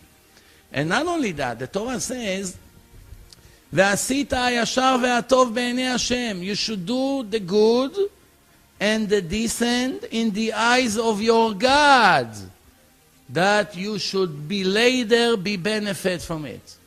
The Torah didn't say do what's logical in your eyes. Do what's good, what you learn in Harvard University or Tel Aviv University. That's not what the Torah says. The Torah says, do what's good and decent in my eyes. Not what the newspaper teach you every day. What I said, that I will reward you, I will benefit you for what you're doing. למען ייטב לך, for your own good. You're not doing me a favor, God says, for keeping the laws. You're actually helping yourself, not for me. I'm complete with or without you. I was here before you, I'll be here after you. I set the rules with a test for you. You follow, you win. You don't, you pay a big price. It will be a very heavy price to pay. Same thing, the reward is huge. Sometimes the punishment is huge. So the Torah say, why are you worried that you're not going to be able to make a living if you're not going to be a crook? Wrong. Let's read. I'm giving you cities full of greatness that you did not build. Houses full of wealth and full of goods that you did not fulfill. Wells that are digged, but you did not dig them. Vineyards, olives that you did not plant. You should eat, enjoy, and be full. But be careful not to be ungrateful and forget the God that took you out of Egypt. I released you from slavery to freedom to make you my children. Because your God is a strict God. He may get angry at what you do, and God forbid, we see it all the time, will destroy you from the face of the earth. Do not test your God as you did in the desert. Do not test God. He's not your friend from high school. You want to win? Just listen. Sometimes you don't understand. No big deal. Who's to say that you have to understand everything? When you go to the doctor and you say you need a surgery, you're going to sit now 7 years to learn in medical school until you understand the logic of what the doctor is telling you? No. You say, yes, sir, yes, doctor. I trust your judgment. You're 20 years of doctors. You learn, you know. I do not know about medicine. I trust your judgment. Same thing with the computer, with accounting, with lawyers. Same thing. Who's to say that you have to know everything in every different field? No. And the Torah continue. Be careful that you won't be fooled and you build yourself beautiful houses and your sheep and cows will multiply and gold and silver, you'll have plenty. And you become a proud person and in the end you'll forget your God. And then you may say, thanks to my talent, thanks to my ability, I became so successful. This is all clear verses in the Torah, but the problem is nobody ever read that. Most people never read that. There are millions of questions and the answer is right black on white. Simple Hebrew. And you may say, thanks to my talent and my strength, I'm so successful. You have to remember that everything you have came from me, God. I gave you the talent to be successful. And right here in the same page is Deuteronomy 8, verse 9. Verse 12 and then 9, in the same page. It says like this. You should say, you should know that sometimes I'm strict with you to test you, להטיבך באחריתך. And all of that is that I'll be able to reward you in the end. As I said before, and we move on. Now comes the question. In that case, we see like wicked people receive a lot of wealth in this life, and righteous people not always. Sometimes do, sometimes not. So what's really exactly happening here? The concept is very simple. The more we earn here, the more we're going to receive in the afterlife, which is eternal. However, we're also making sins in this life. So if we do most of our things is good deeds, and some of it is sins, God is paying us for the sins in this life, that when we come in front of Him to our trial, there's a 1-year trial in heaven after. 1-year trial. In the afterlife, He pays us in this life for the sins, that we come clean, and He just gives us the reward. We go to heaven and we're done with this test. We don't have to be reincarnated here again. But if we, most of our days, it's sins, and here and there we make some commandments. Most people, sometimes they wicked, once in a while they give donation, in their bar mitzvah they put tefillin once in their life, maybe, a few mitzvot here and there, they put mezuzah maybe in their door. So God owes them. He's faithful to pay for even the smallest commandment. And the Torah says, I'm faithful to pay everyone exactly what he deserves. However, it's 80 or 90% sins, only 10% mitzvot, only 10% commandments. So God says, since your dream is to be rich and famous and successful, and you have few things that I owe you, I will pay you in this life. But I get rid of you. When you come to your trial, I owe you nothing. You may say, I put mezuzah, I'll show you 3 houses that you had for that. I gave donation, I show you a beautiful wife and beautiful children. I put tefillin once in my life, you got saved from the police for something that you did, I saved you. Everything you may say, God will show you what He paid you for that commandments that you kept. Where does it say it in the Torah? It's beautiful. To give beautiful speeches is very nice. But we want proof. And the only way to prove is first to prove that the Torah is divine, can never be written by a human being. The next step is to start reading what God says. That's His opinions. The chapter of Va'etchanan, Deuteronomy 7, verse 9. You should know that your God is the faithful God who always keeps His covenant, and the mercy to His lovers who keep His commandments. Who is considered a lover of God? Someone who listens to Him, not someone who gives beautiful speeches. Someone who listens to Him. For 1,000 generations. This is the end of this verse. I am the faithful God who keep always my covenant and the mercy to my lovers who keep my mitzvot for 1,000 generations. We only live 1 generation here. No, don't worry.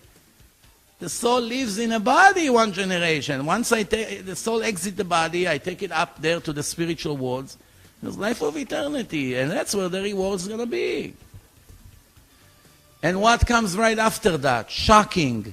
Shocking. This is what it says.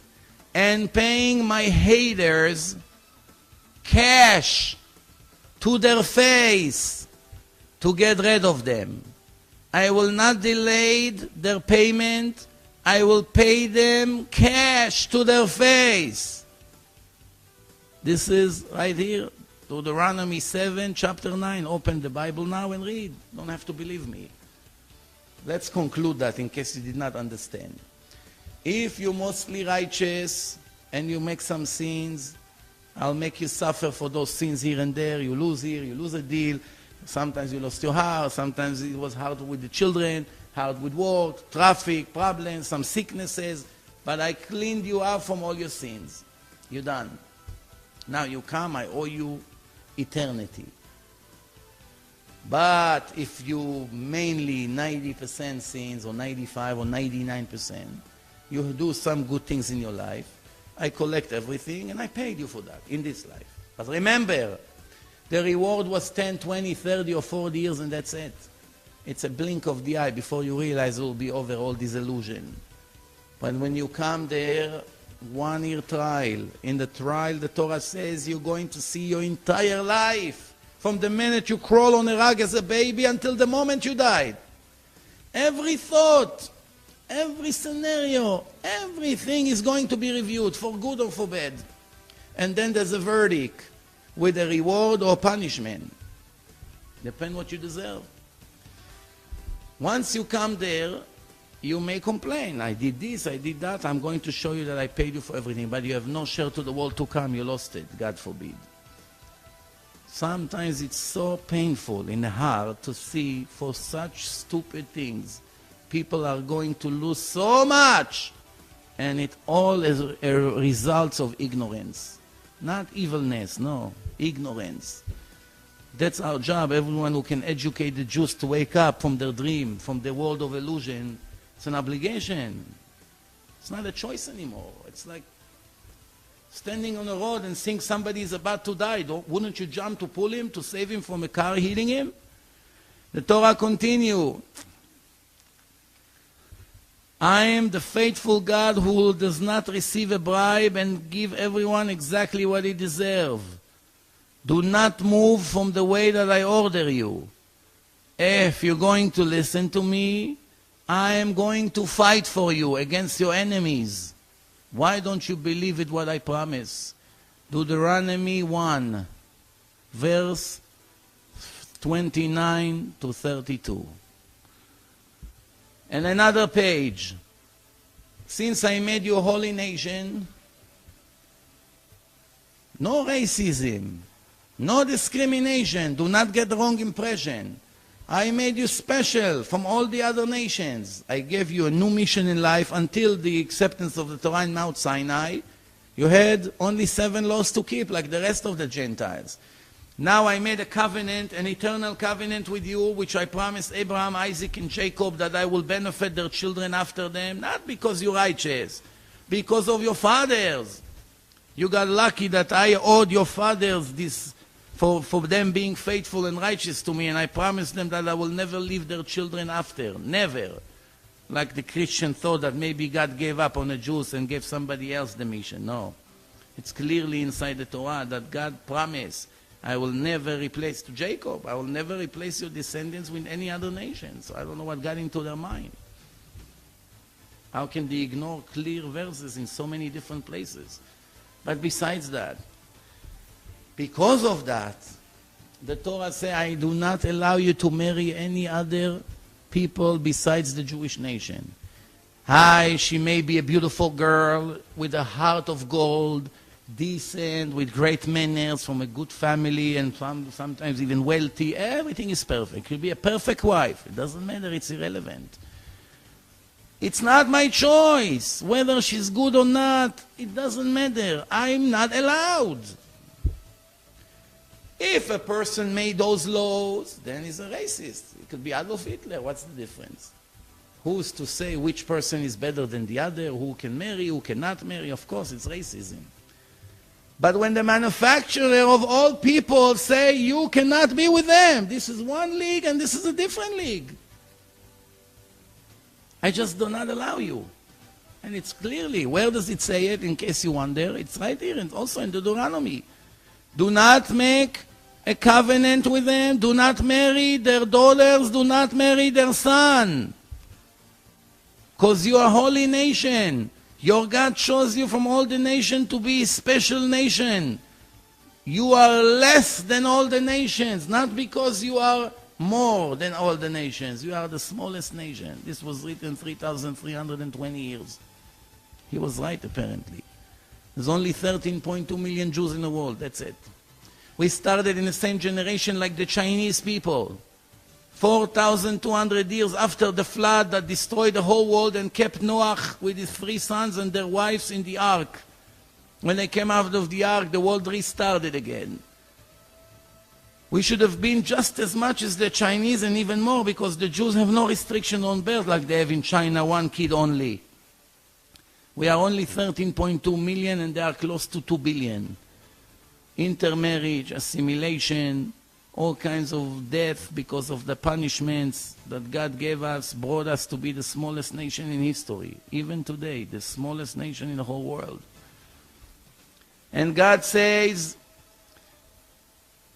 I'm watching over you every day from heaven to see who is a brilliant person that is searching for me.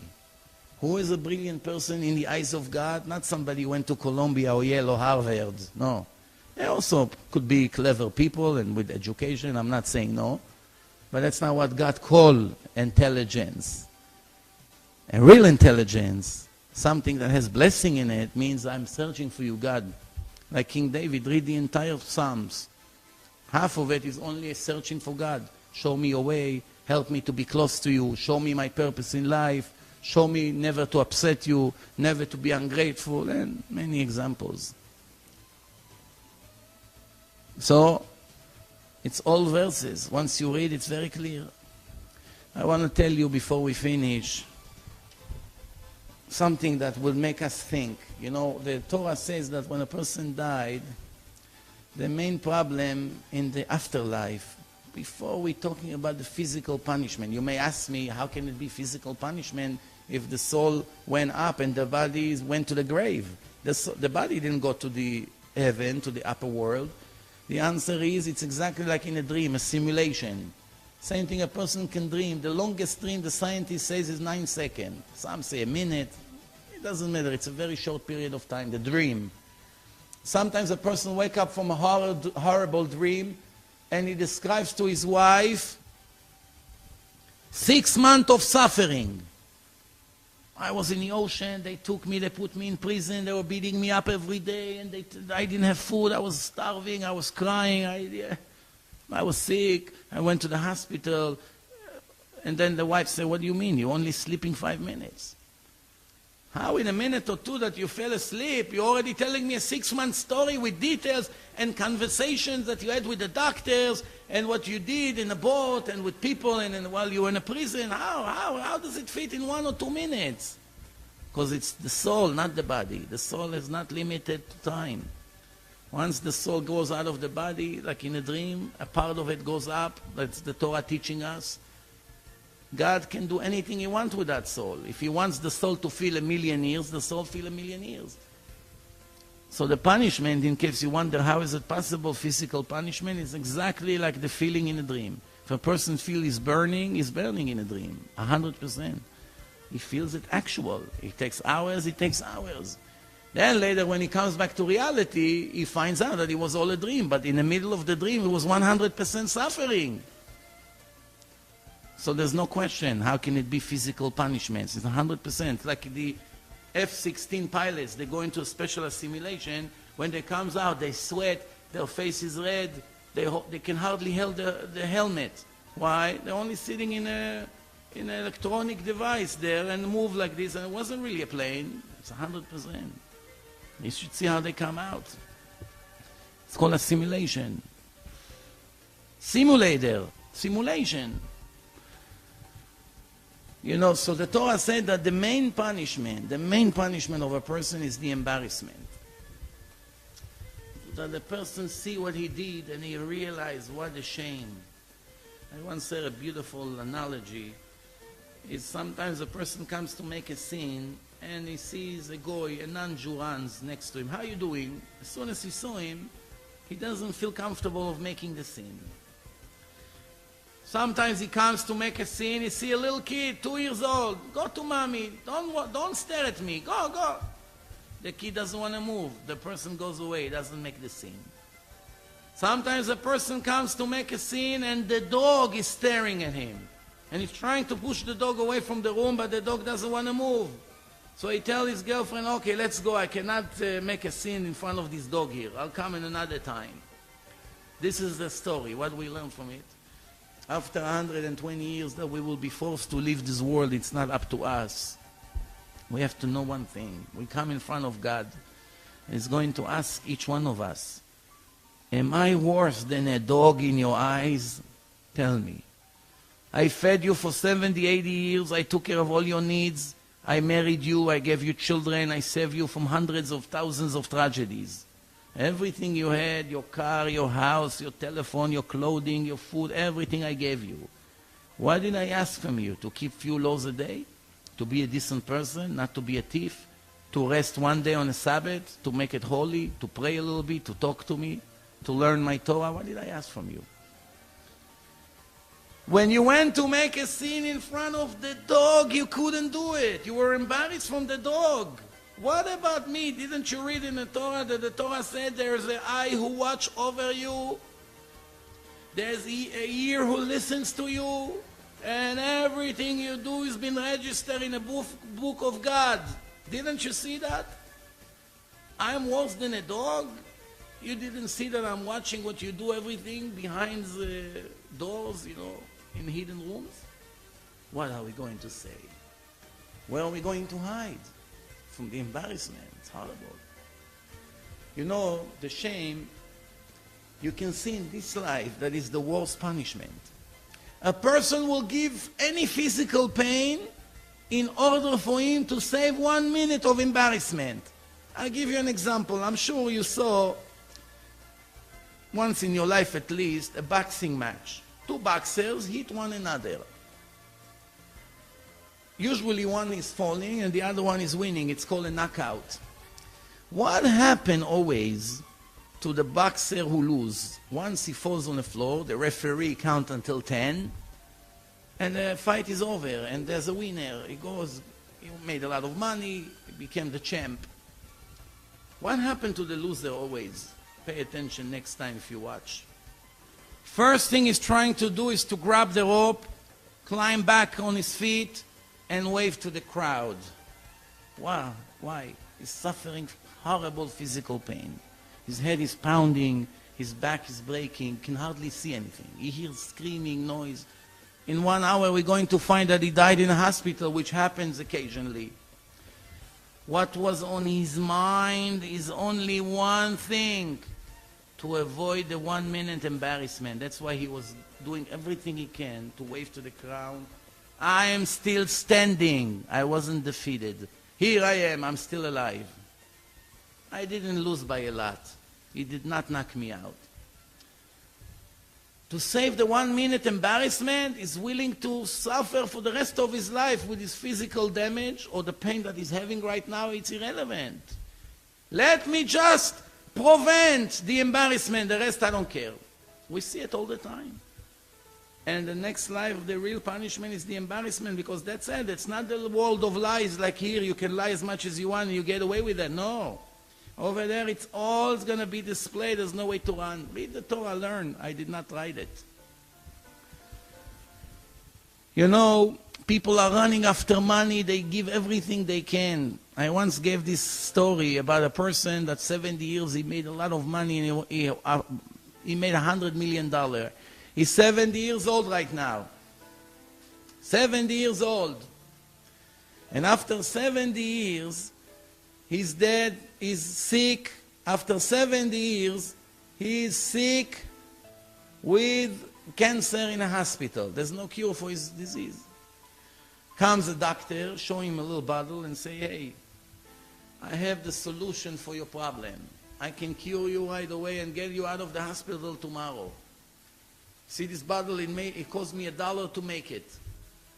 But I will charge you $99 million for that. I will leave you $1 million to live, don't worry. I won't make you starve. I'm a nice guy. I check your financials, and I will sell you this cure for $99 million. Nobody knows about it. I only have it. That's why, if you want it, buy it from me. The answer is, of course he would buy it. Nobody wants to die. When people, before they die, they beg for their life. I saw it many times in hospitals, how people die, how they beg, they have tears. They don't want to die. They give everything they have. So the question is, a person went to work when he was 20 years old. 50 years he worked, conventions, trip, running, flying, courts, fighting with the partners, working for 6 in the morning, coming back late at night, meetings, giving up life with his wife and children, neglect his private life, running so much effort and stress, IRS, problem, all kinds of things. Finally he saved $100 million. Now when he's sick, he's willing to give almost everything to buy maybe another day of life. Nobody promised him how long he's going to live. He's going to get cured tomorrow and get out of the hospital. Maybe tomorrow he'll die out of sickness, out of being old. Or maybe he's going to get another sickness. After all, he's not a young guy, he's 70. The question that I ask, why, when now we have 3 days, we don't take advantage of them? Why? Every day now could be worth $100 million for us, because one day we're going to need these days. It will be too late. Now we have the days, especially the young ones. Everything is in front of you all your life. Take advantage on it. Take advantage, but people don't take advantage. You should know one choice can affect your entire life. It works exactly like the GPS that we have in our cars. Once you miss one exit, the GPS told you get off this direction.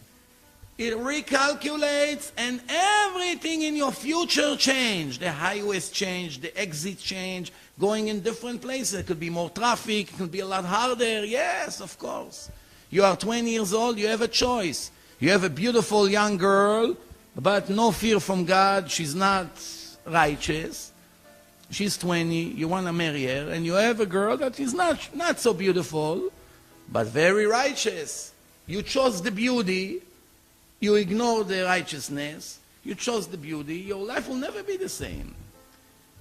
With the righteous girl, you could have become a great rabbi and have yeshiva and have students and teach Torah, and your children are great, and eventually, the most important thing, you materialize your ticket for life of eternity. With the other girl, you're lucky if you even get there, in the lowest level. So you see the one choice affecting your eternity. Not only you, your children, it's a chain reaction. You know, there's an amazing story that we should learn a lot from it. When in the Holocaust, when the Americans and the Russians liberates the camps, one American Jewish soldier, his name was Winiger. He was going in a forest and he saw a 12-year-old Jewish boy running, very skinny, poor kid, hardly has clothes on him. He runs in the forest. The soldier runs after him with a gun.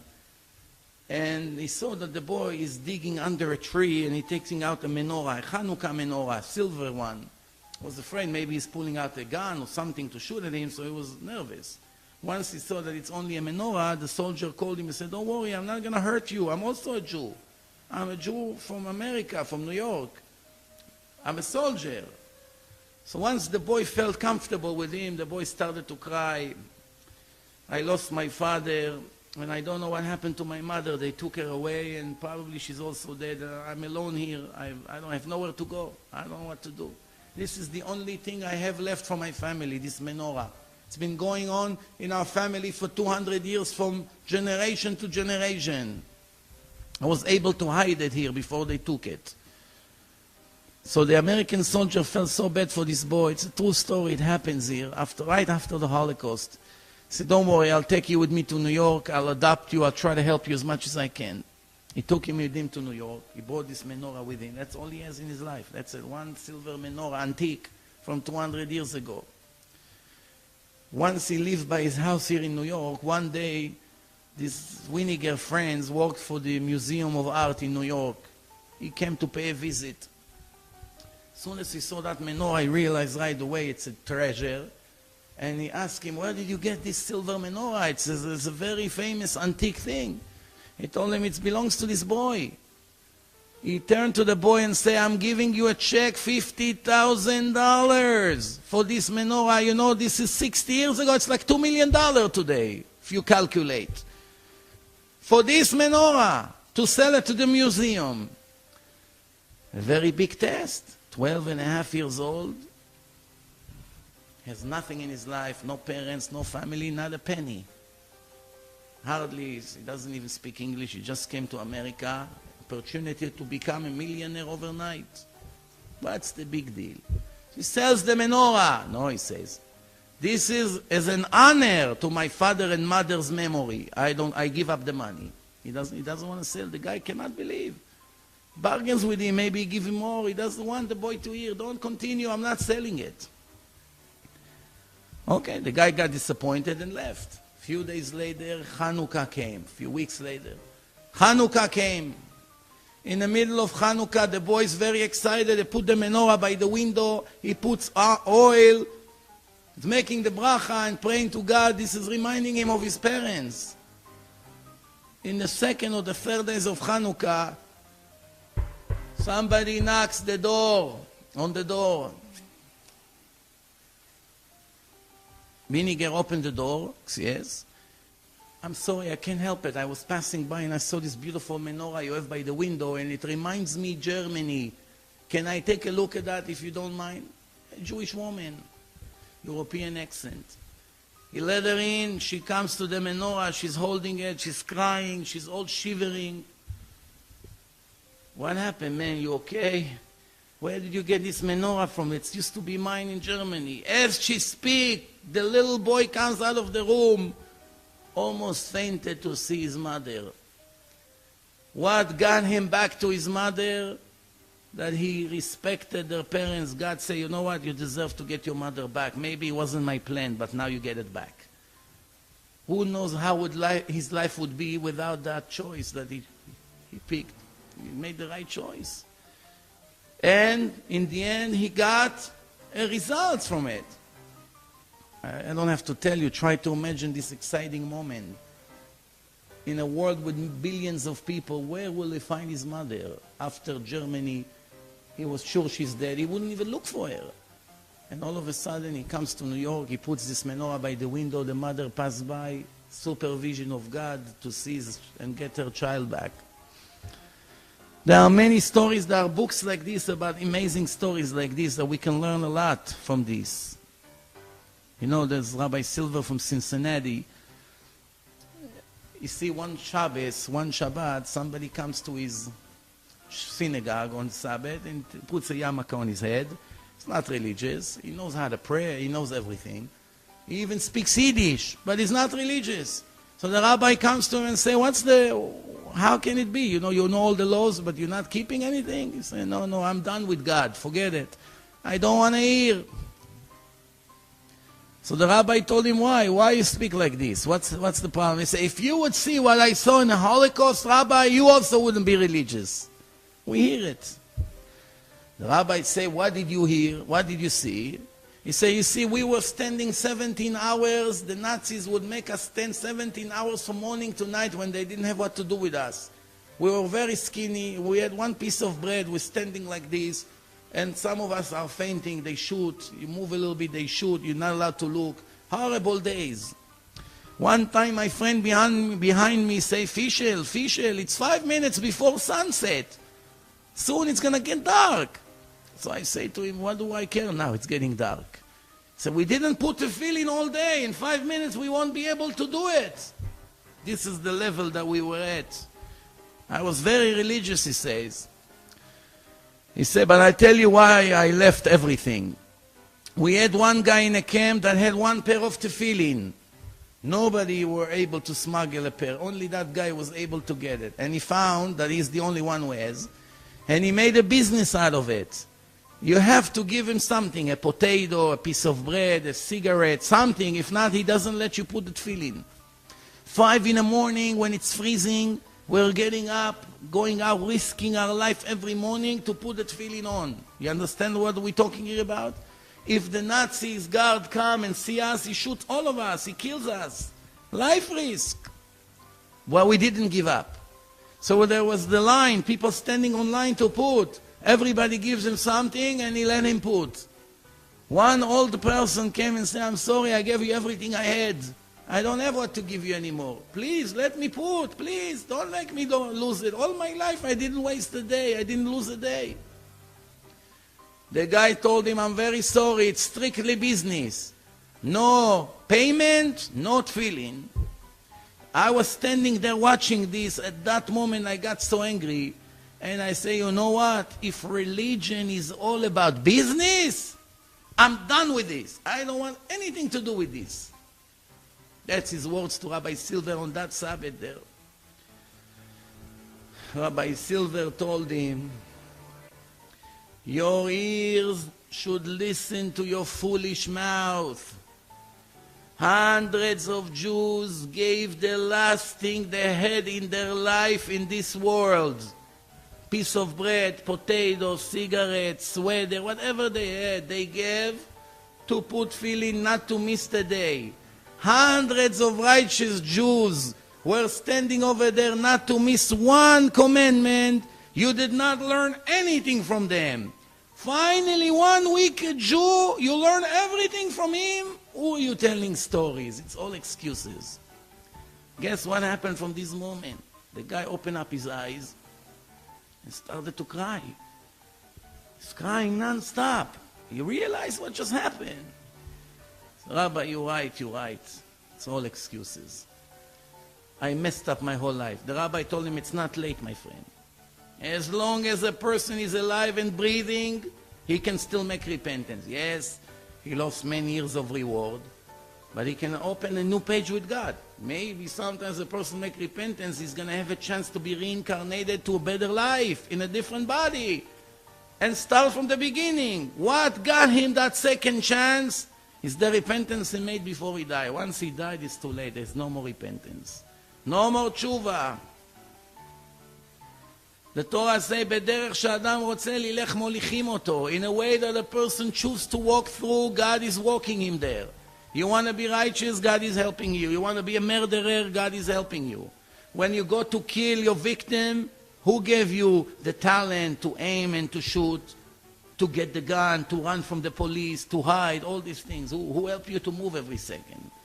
You may say, why God? Why did you help me to murder? Didn't you know it's a disaster that one day I'll regret it? The answer is, I do not interfere with the free choice of the people. It's all a part of the test. I'm very sorry you did it. It's against the 10 Commandments.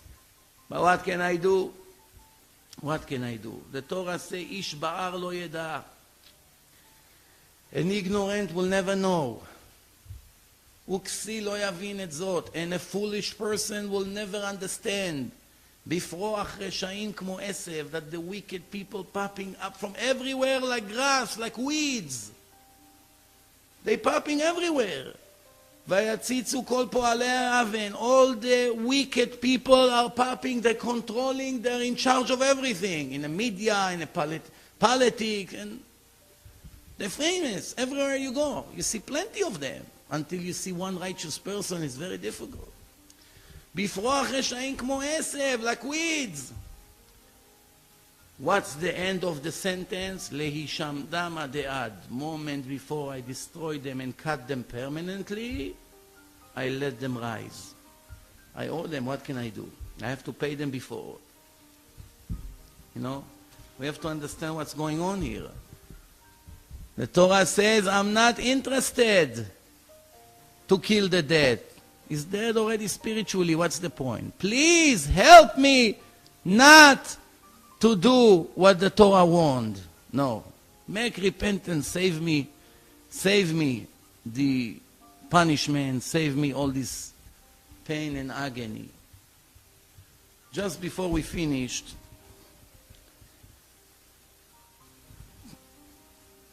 you know, people would not behave the way they are if they see the immediate reward.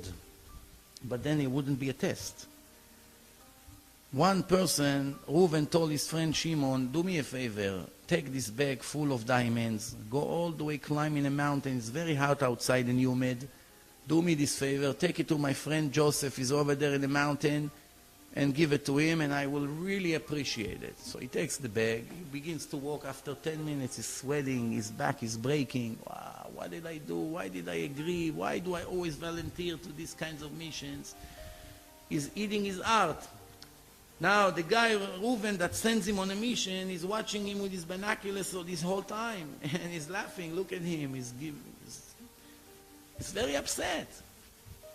After 10 minutes that he sees sitting on a rock, his wife is calling him. He's very angry. What did I do? Why are you bothering me now? You always have the wrong timing. Then Reuven is calling him up. Shimon, why are you so upset over there? I forgot to tell you one very important detail. What is it? When you get all the way out to the mountain, my friend Joseph is taking one diamond from this whole bag, and all the rest of the diamonds is your reward for taking it up for me. I appreciate it very much. I have to go. Goodbye. What would happen now to this guy Shimon that was sitting, cursing, upset on the floor and wants to kill himself from disappointment? Get up like a lion, like a tiger, getting up the bag. It's not heavy anymore. It's not hot. It's not suffering anymore. Now if his wife is going to call again, oh, darling, very good you're calling, perfect timing, everything changed. Why? The weather is the same weather. The body is the same body. The weight of the bag is the same weight. Everything is the same. Something changed in the mind. He just realized, I'm not doing it for him. I'm doing it for myself. I'm earning. This is what God says to us so many places in the Torah, but we are blinded. We're blinded by our sometimes stupidity. I don't know how to call it. We are blinded. We don't read. How many times you need God to repeat in the Torah that everything you do for yourself? You will see that I'm faithful to pay you your reward. I'm not a politician that promised before the election that I'm going to do everything before the election, and comes after the election, I don't remember a word. No. I'm the faithful God. And when I promise something, I always keep my word. In the Holocaust, the Nazis used to make the test on the Sabbath. The Torah say, and the nation of Israel observed the Sabbath to make the Sabbath an eternal covenant. Between me and the nation of Israel, it's a sign for eternity that I am God, created the world in 6 days, and in 7 days I rested. You should not violate the rules of my Sabbath. It's an eternal covenant. And a Jew that will do that, God forbid, if they would only know what they're bringing on themselves, they'll never dare to do it.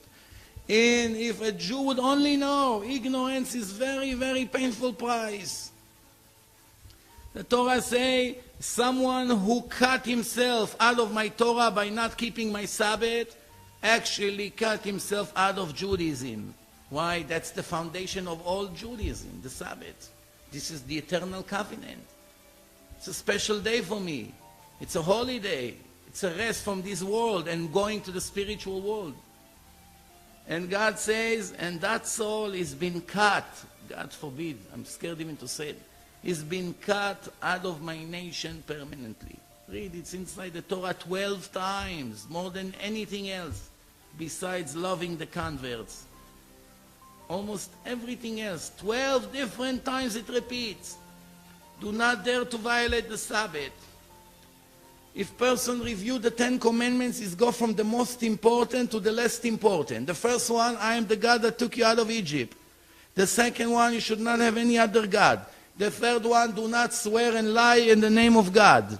All three ones, it's really one, because it's all about, you should know there's one God, respect him, don't use his name for making sins. Okay. What comes right after? Observe the Sabbath. It's a holy day. It's the eternal covenant between me and the nation of Israel for generation, for eternity. To teach the world that I created this world in 6 days, in the 7 days I rested. That's why you, the Jew, you are my representative in the world here. You have to do what I said. And don't worry, I'll pay you for that. You're not doing it for free. Most of the Jews today, they grow up to an environment, they don't even know that the Sabbath is something special. They drive, they smoke, they turn electric on, they sew, they ride, they do all kinds of sins that they're not supposed to, and they're not even aware of what's going on. They're violating the most important covenant. Ignorance again.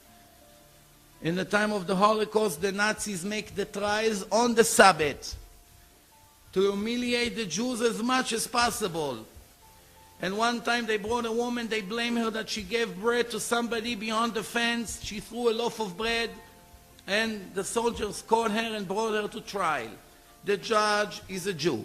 The capos, the police are Jews. The person who writes the protocol is a Jew. And the defendant is also a Jew. Everyone is a Jew. The audience is German Nazi soldiers. It's a show for them. They bring the woman on a Sabbath. They ask the judge, the Jewish judge, ask her, ma'am, are you the one who threw the bread? You know, it's against the law here in this camp. Did you throw the bread? She doesn't answer. He asks 3-4 times. She doesn't answer. The Nazi tells the judge one last chance. If she doesn't answer, execution. She doesn't answer. Her son screaming from the audience, Mom, it wasn't you. You were with us. We all of us are witnesses. She doesn't answer. The poor judge, what can he do? It's a death sentence. They take her out. As she walks out, her son comes to hold her hand. Mommy, why are you committing suicide? The Torah says a person has to do everything to survive, not to give up life. Why are you doing it? Why you didn't speak? It wasn't you. She looked at her son and say, you fool! If I would answer, the Jew that writes the protocol would have to write on the Sabbath. Don't you know it's against the laws of God? It's a holy day. Why should I make him execute himself by making a sin to save my own life? She made a very big mistake in the law, because the Torah says that if a person has a life risk, then the law is postponed. It's been put on hold until the life risk is over. She didn't know that part. But how much she was willing to give for one violation, not to do it. One sin not to make. And nobody puts a gun to our head. We choose to make all these sins out of ignorance, sometimes out of foolishness. If we only knew how much we lose for the little that we gain by going to the mall or to the beach for an hour or two, that we watch something on the Sabbath on television or do certain things that we like to do, how much we are losing, we will never forgive ourselves. And time is up. We basically conclude. There's a lot more to say. If you are interested in more information, please go into my website, divineinformation.com, and you have many hundreds of lectures over there. And just before I finish, I'll tell you the last story to keep you with a great memory from this lecture. There was one guy, Maurice Schechter. He's a secular Jew from London. He's sitting with Goldstein in a plane, one observant Jew, religious. They sit together on a plane, and the religious Jew is trying to convince him to put tefillin. He said, no, leave me alone. I'm a survivor from the Holocaust. I'm not interested. I'm done with him. I'm done. As they arrive to Israel, the religious Jew said, wow, I didn't even get his telephone number. We've been talking for 10 hours, and I didn't get to be in touch with him. Maybe I will inspire him. So he's eating his heart. What can he do? It was the time of Rosh Hashanah and Yom Kippur. The religious guy is going to King David Hotel in Jerusalem for the 10 days of the month of Tishrei, between Rosh Hashanah and Kippur. He has a special chazan. They brought an Ashkenazi cantor that has supposedly the greatest voice, one of the best in the world. And the wealthy people go, it's a very expensive hotel, but they go to spend 2 weeks over there every year. And every year they bring a good chazan. So this year they brought a new cantor, and he's going to sing. And this Maurice, whatever he does in Israel, he does. In the middle of the prayer on Yom Kippur, they have a break for 1 hour. Goldstein is going on the street, he's walking, you know, breathing some fresh air. Guess who he sees? Maurice Schechter is sitting on a bench eating a sandwich on Yom Kippur that the Torah said that you have to fast. In the street! That was very rare in those days, that somebody would dare to sit in the street and eat a sandwich in Yom Kippur on the street in public. He's eating the sandwich, he's looking at him, and he's saying, Maurice, I can't believe I found you. I didn't stop thinking about you. You eating a sandwich on Yom Kippur on the street? He said, I told you I'm done with him. I'm not a hypocrite. I do whatever I want, yes. He said, okay, Maurice, let's not get into it. But one thing I want you to do, please. You told me about your son, Moshe. You told me about him that, you know, he died, the Nazis killed him, and since then you finished with religion and everything. Your son's name was Pinchas. You told me about your son, Pinchas, that the Nazis killed. Now, inside the shul, they make a special prayer for the souls of all the deceased people. I want you to come 10 minutes and give the cantor his name to make a special prayer for your son. You done with him, but you didn't done with your son. He's thinking, hesitating. He say, okay, I'll come. He throw the sandwich away. He comes in the middle of Yom Kippur inside King David Hotel. He goes inside and he comes to this cantor. He says to him, can you make a special prayer for my son? So what's your son's name? He say, Pinchas. Pinchas ben Moshe. Maurice is Moshe in Hebrew. So he say, Pinchas ben Moshe. So the counter say, Pinchas ben Moshe what? What's the last name? He say, Schechter. The cantor scream, Dad! Father! 35 years I'm looking for you. I can't believe you came all the way to me in the middle of Yom Kippur. Guess at the shock that everybody had over there. Hugs, crying. For 1 hour, everyone in that shul was crying in the middle of Yom Kippur. For sure, everybody that day made repentance. What's the chance that Maurice Schechter will go to Israel, sit on Yom Kippur, eating a sandwich, rebelling against God, is angry against God? The Jew, the religious Jew, walk in the street, he sees him sitting on a bench out of nowhere. He's begging him to come in and he agrees. Just imagine if he would not agree. This is what the Torah says, Yesh Adam koneh olamo berega echad. Sometimes a Jew can turn his life to a positive in one moment. One decision. Everything turns around. I want to wish each one of you that watch this movie that right now, not tomorrow, this moment, after you finish watching this movie, you're going to accept some things to going to change your life. Not to stay the same way, because after a day or two, nobody will remember what he just heard. Right now, it's influential. It made some impact on you. Take advantage on a moment, because tomorrow it won't be the same. Once you accept to change, to go to learn more Torah, to make some adjustments, slowly but surely, like they said, your life will never be the same. And the most important thing is getting the ticket that God promised us, the nation of Israel, for life of eternity. Thank you very much for listening, and good night.